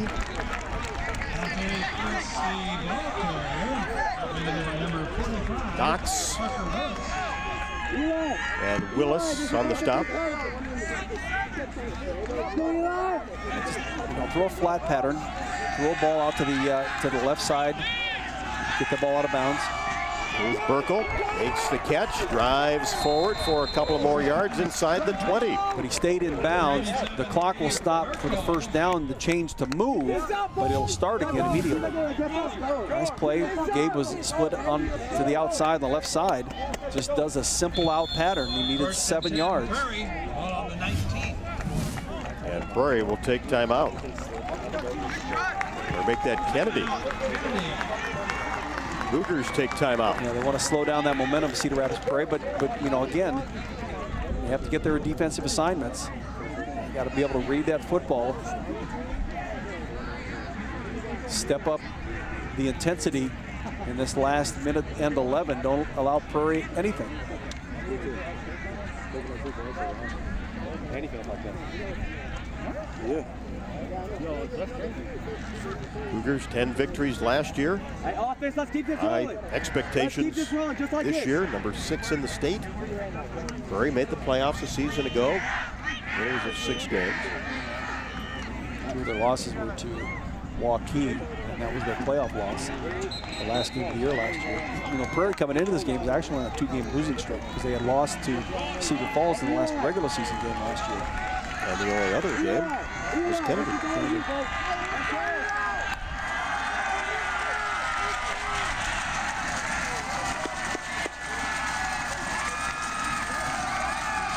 This just gets rid of it and has to throw it away. How about that? Boy, at the last split second, Jake Walter was wide open in the corner of the end zone. I think Deontay was just doing a nice job to, number one, get that clock stopped, throw the ball out of bounds. He had to avoid the rush from the outside, had to step up into the middle, and he had somebody coming from his backside. Well, did you get a look at Ward, maybe? 20-yard pass play. They go that way, and there's contact inside the 10. That's going to be pass interference. The defensive back just kind of grabbed onto Eli. Eli ran directly at him. I think he was going to make his cut, head to the corner.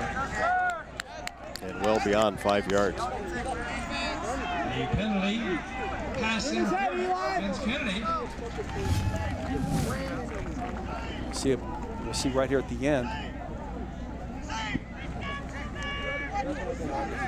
Eli ran right at him and then was going to make his cut to the outside. Pretty easy call to make. It is.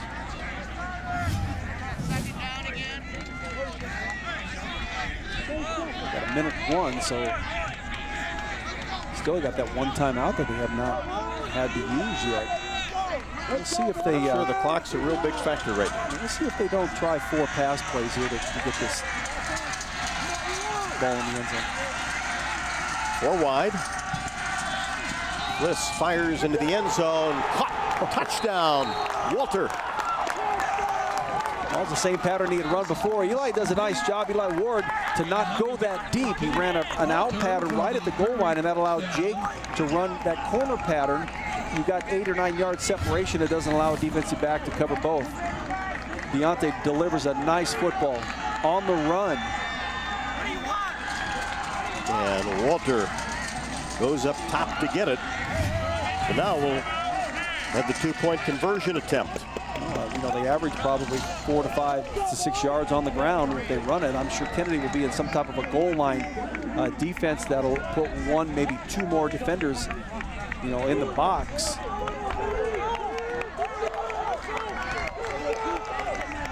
It's a tough decision right here.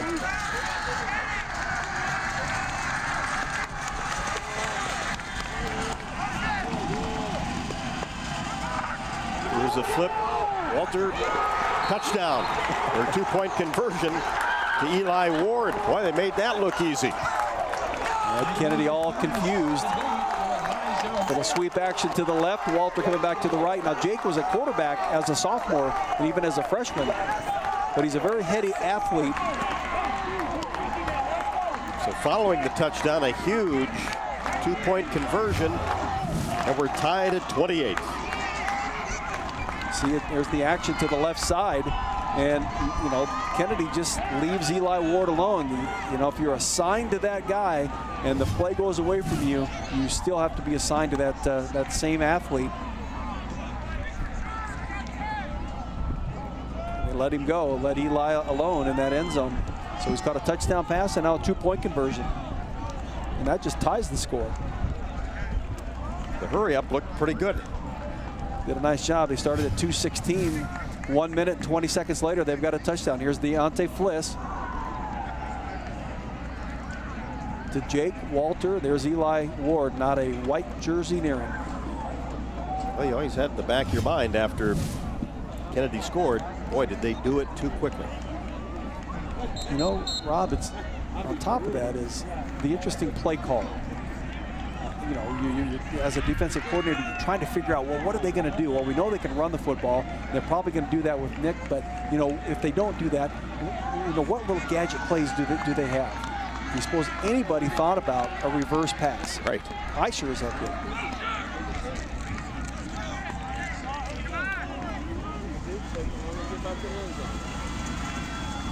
So 6 plays, Rob, and 53 yards.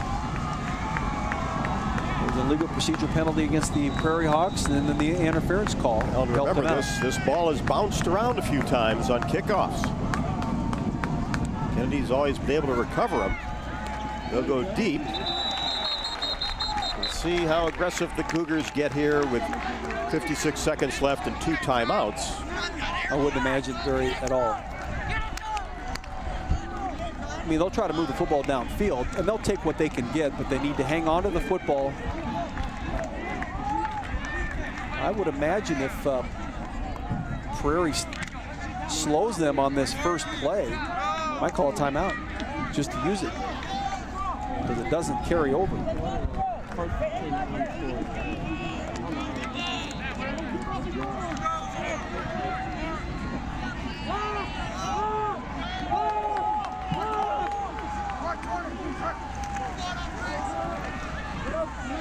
White try to reverse Keep him in field and down to the 21-yard line.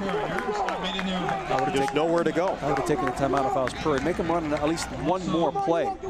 Now I think, you know, all Kennedy's going to do is let the clock run way down. They'll probably get under center, snap it, and go down on a knee. Prairie does a nice job. Baxterboard does a nice job not to let him outside to the right. And as he cut back against the flow, McGuire Jones, Adam Longwell, Reedy with the tackle to the turf.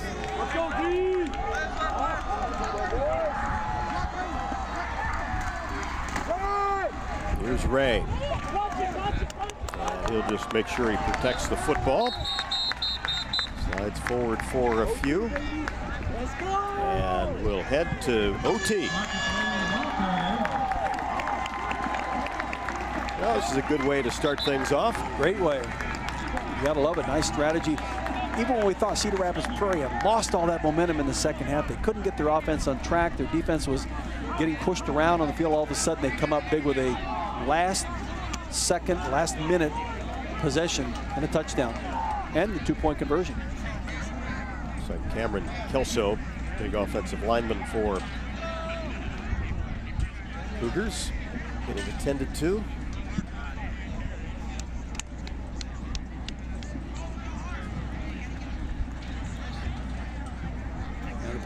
Exerting a lot of energy out there. These athletes, we've seen this year in and year out. Just when you think you're in good enough shape, and these guys have practiced all week long in 90-degree weather. But there's just something about game time, game night, that little bit extra energy that you're giving. See it every year. And with Washington, Jefferson, and Kennedy all practicing at Kingston. Depending on what time you got, there was a good chance you were going to get the afternoon slot. Yeah. So it could have been 12 to 3, so right in the heat of those 90-degree days.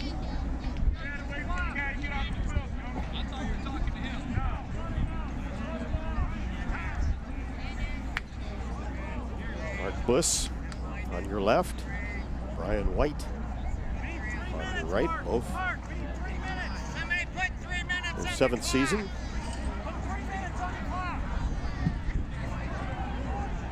What a great cat and mouse game this has been. We knew that Kennedy was going to have that running attack going. We knew that Prairie does that single wing and running attack. Doesn't seem to be as Showed they prolific. could throw the football when they needed to. And have had the chance to throw the football.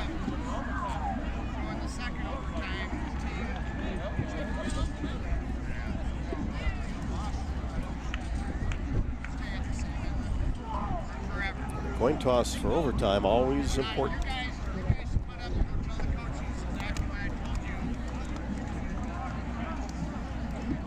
So you felt like Kennedy had the momentum much of the 3rd and 4th quarters. Now that's turned a little bit.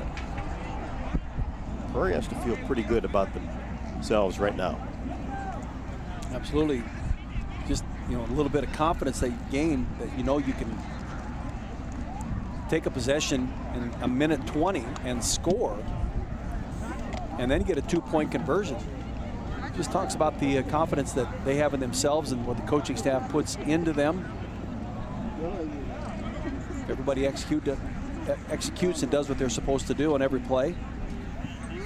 It can certainly work out in a positive way for you. I better slow down. Kennedy scored on his first possession of the second half after 11 plays and 78 yards. That was a 16-yard run by Ray. Prairie would punt. Kennedy would come back and score again and take the lead at 21-20. I was already asleep. And then score again at the 2:16 mark to make it 28-20. And would have Prairie come back in that minute 20 seconds to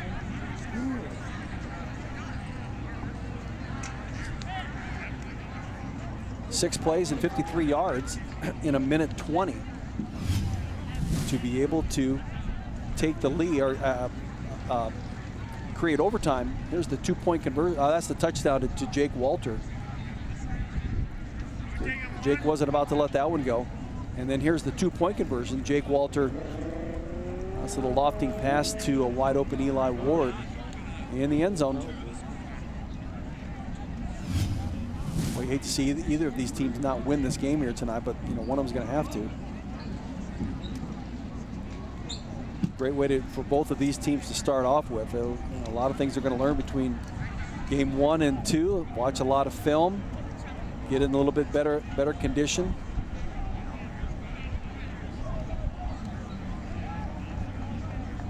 For Kennedy, not returning as much experience and talent as Cedar Rapids Prairie's done a nice job. They reload with different athletes. Other than Max there, you see Max White.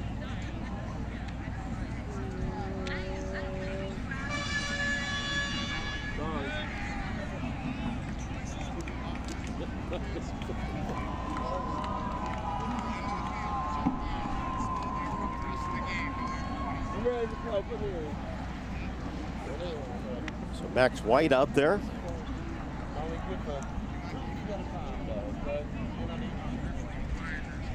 Along with Creighton Scott.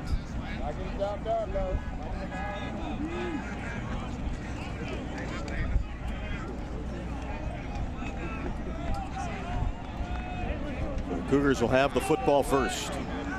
A little bit of advantage there. We can get that score.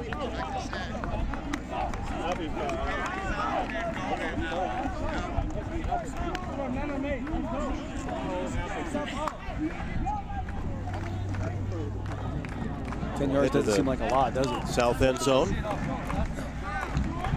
No, but sometimes it is. It'll be the hardest 10 yards that you'll see all night long. You got to really take care of the football too. Turnovers are never good, but especially in overtime. Hey, ref. We can go to the 10 now, right? Prairie fans, they've been into it. Right below us, we're John Wall Field. Ball at the 10. White. Stutter step. And we'll get down to the 6-yard line. Hey, let's go. Scott. Along with Ramirez.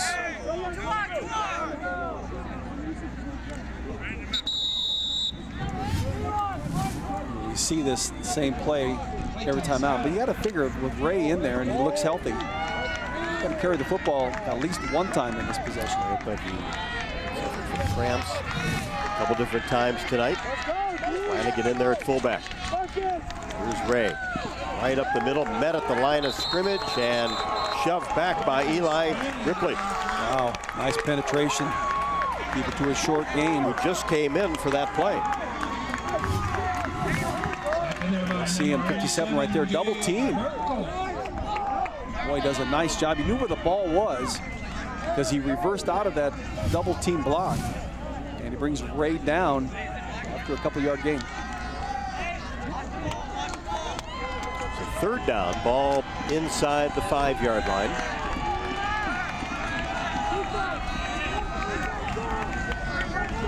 White will work out of the shotgun. Right up the middle. Nothing. Runs into Ramirez and Ripley. And now you have to make a decision. 2 points on the board with the field goal, or go for it on fourth. You see Max, he's got Ray in front of him. I think Ray probably should have cut to the inside for blocking purposes and let Max maybe get to the outside. Oh, this is doable for Cedar Rapids Kennedy. Only 3 yards away.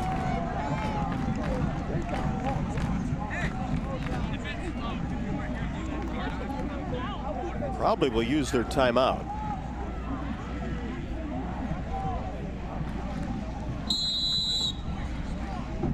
So the Cougars will talk it over. I think they'll do the same thing. They'll just run Max to the left or to the right with the opportunity of reversing his direction, going the other way. For Cedar Rapids Prairie, it's their defensive ends, their outside linebackers. Got to be quick to respond. Can't let anything to their outside, and then when the cutback does happen, got to be there to make the stop. And we haven't even talked about a pass. Haven't seen many. Don't count it out. From the Cougars. Don't count it out. Absolutely not. Kinney's caught a couple, the tight end at 6'4". See if we got Kinney in there. We don't. Ray's in there.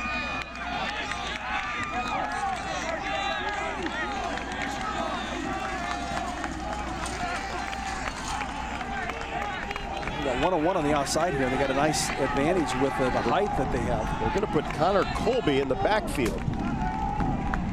Big 300-pound lineman. Here's White. And he fumbled. He was going to be stopped short anyway. And Prairie says that they've got the football. Well, nevertheless, I think that it can't be recovered in the end zone by the offense unless it's recovered by the man who fumbled. Brian White's coming out here to talk about it, but I don't think that if Max fumbled it for it to be recovered in the end zone, he has to recover it. Brian White's in a very tenuous situation here. He better get himself back off the field. They will call it a touchdown as the Cougars evidently had the football. Seemed like Prairie thought that they had recovered it. Let's take a look. Here's Max as he reverses his direction, coming back to the right side. He gets hit. Not in the end zone yet. Ball's loose. And then there's Nick Pearson. Prairie's all over it, which we thought. Pearson doesn't have it. Well, then he lost it, yeah. But it's still short of the goal line. It looks like it, doesn't it? That was not recovered in the end zone, as it looked like on the replay. But it's going to count. Looked like it was at the 1 yard line. And the extra point is good. How about that change of events? Absolutely.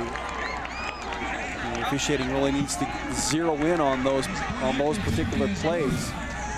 Let's take another look here. This might be a better angle. We'll see. First one was a pretty good angle. There's Max coming to the near side. He'll get it poked away from him. Stopped short. The ball's clearly fumbled. Still not in the end zone. Pearson gets on it there, and he gets away from him. Now the ball's laying right on the goal line. But it's at his feet. Now it's on the goal line. Okay, well. Oh my gosh, and Connor Colby jumping on top of it. You know, maybe it did break the plane.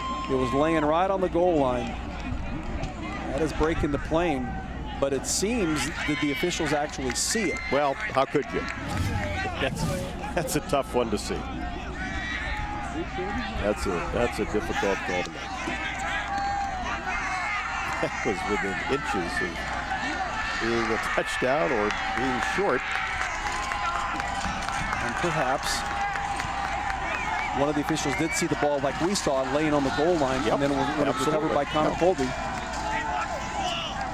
But we have obviously the benefit of some outstanding replays up here. The officials, obviously in high school football, do not. So Prairie will get an opportunity. And nowhere. Let go back in there. And Bucko, the ball carrier, stopped in there. Willis. By number 45. Parker Willis, he's had a terrific first football game this year. These guys won't. Probably not, I don't know. To say that they haven't played in a game as big as this in their career, that isn't right. But their first game, especially in a new season. And this wasn't supposed to be the opener until the schedule change. And probably needed to throw that one away or get rid of it instead of taking the loss. That's Vandersanden with the pursuit. Kennedy does a nice job of downfield coverage because Brandon Vlecko had nobody to throw to. Excellent coverage. Nice defense for Cedar Rapids Kennedy. Vandersanden. 4 down territory, 3rd and goal from the 16. Into the end zone and incomplete. Ward had it. Deontay Fliss had been inserted in at quarterback. And it was a post pattern behind the cornerback. He gets behind the cornerback, right there. Nice delivery by Deontay. Eli just reaching out, can't snag it. So here's the football game. Run the same play. Come back and run the same thing. Will backs off a Ward. Oh, he's got a... And timeout. Yeah, Eli had one-on-one coverage out here.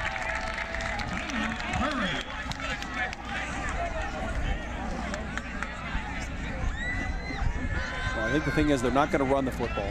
They got too far to go. It's just a matter of what kind of pass patterns do you want. Well, you got to go into the end zone. So you got to throw it at least 12 to 15 yards. If you're Kennedy, don't you play a little soft on those corners? You can. Yeah, I'd draw back almost all the way to the goal line, but they got to get all those receivers covered. That Prairie's going to put out into the pattern. You got to get cornerbacks on receivers, linebackers on running backs or wing backs. Take your chances. Right now there are just 3. Well, there's 4 receivers, including Gabe Burkle at the tight end. Big target.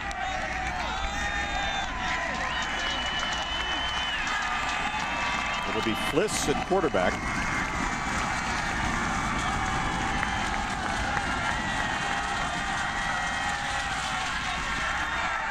Here's the pitch to Walter, and he's going to go deep to Burkle, and it is caught for a touchdown. Gabe Burkle at 6'7" makes the grab from Jake Walter. All the way in the back of the end zone. He made sure he caught it, but when he came down, he wanted to be sure he had at least 1 step in, 1 foot in the end zone, and he certainly had that.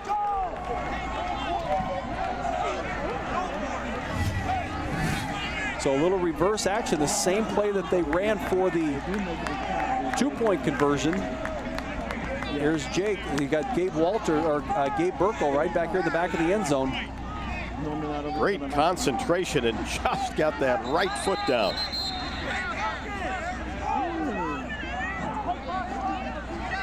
So now you go for 2 to win it. You're at home. Win it. I think they're going to. Oh yeah, they're sending A.J. Walter in. Missed one so far tonight.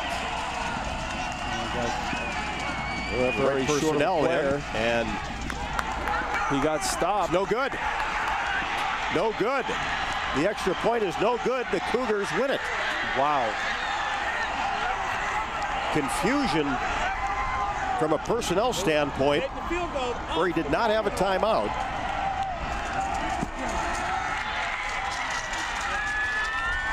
And Kennedy will walk away with a 35-34 victory after the missed extra point.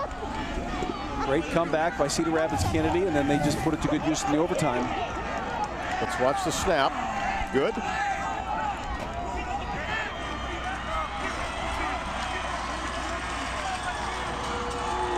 And missed wide left.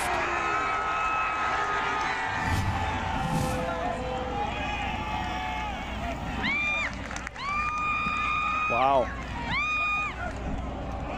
But things seemed rushed in getting that extra point. Well, Prairie's down a player. He did a nice job as he was running out to stop, so they wouldn't be flagged for illegal procedure. So Brian White and the Kennedy Cougars with a 1-point victory, 35-34. We'll be back to Prairie after the break.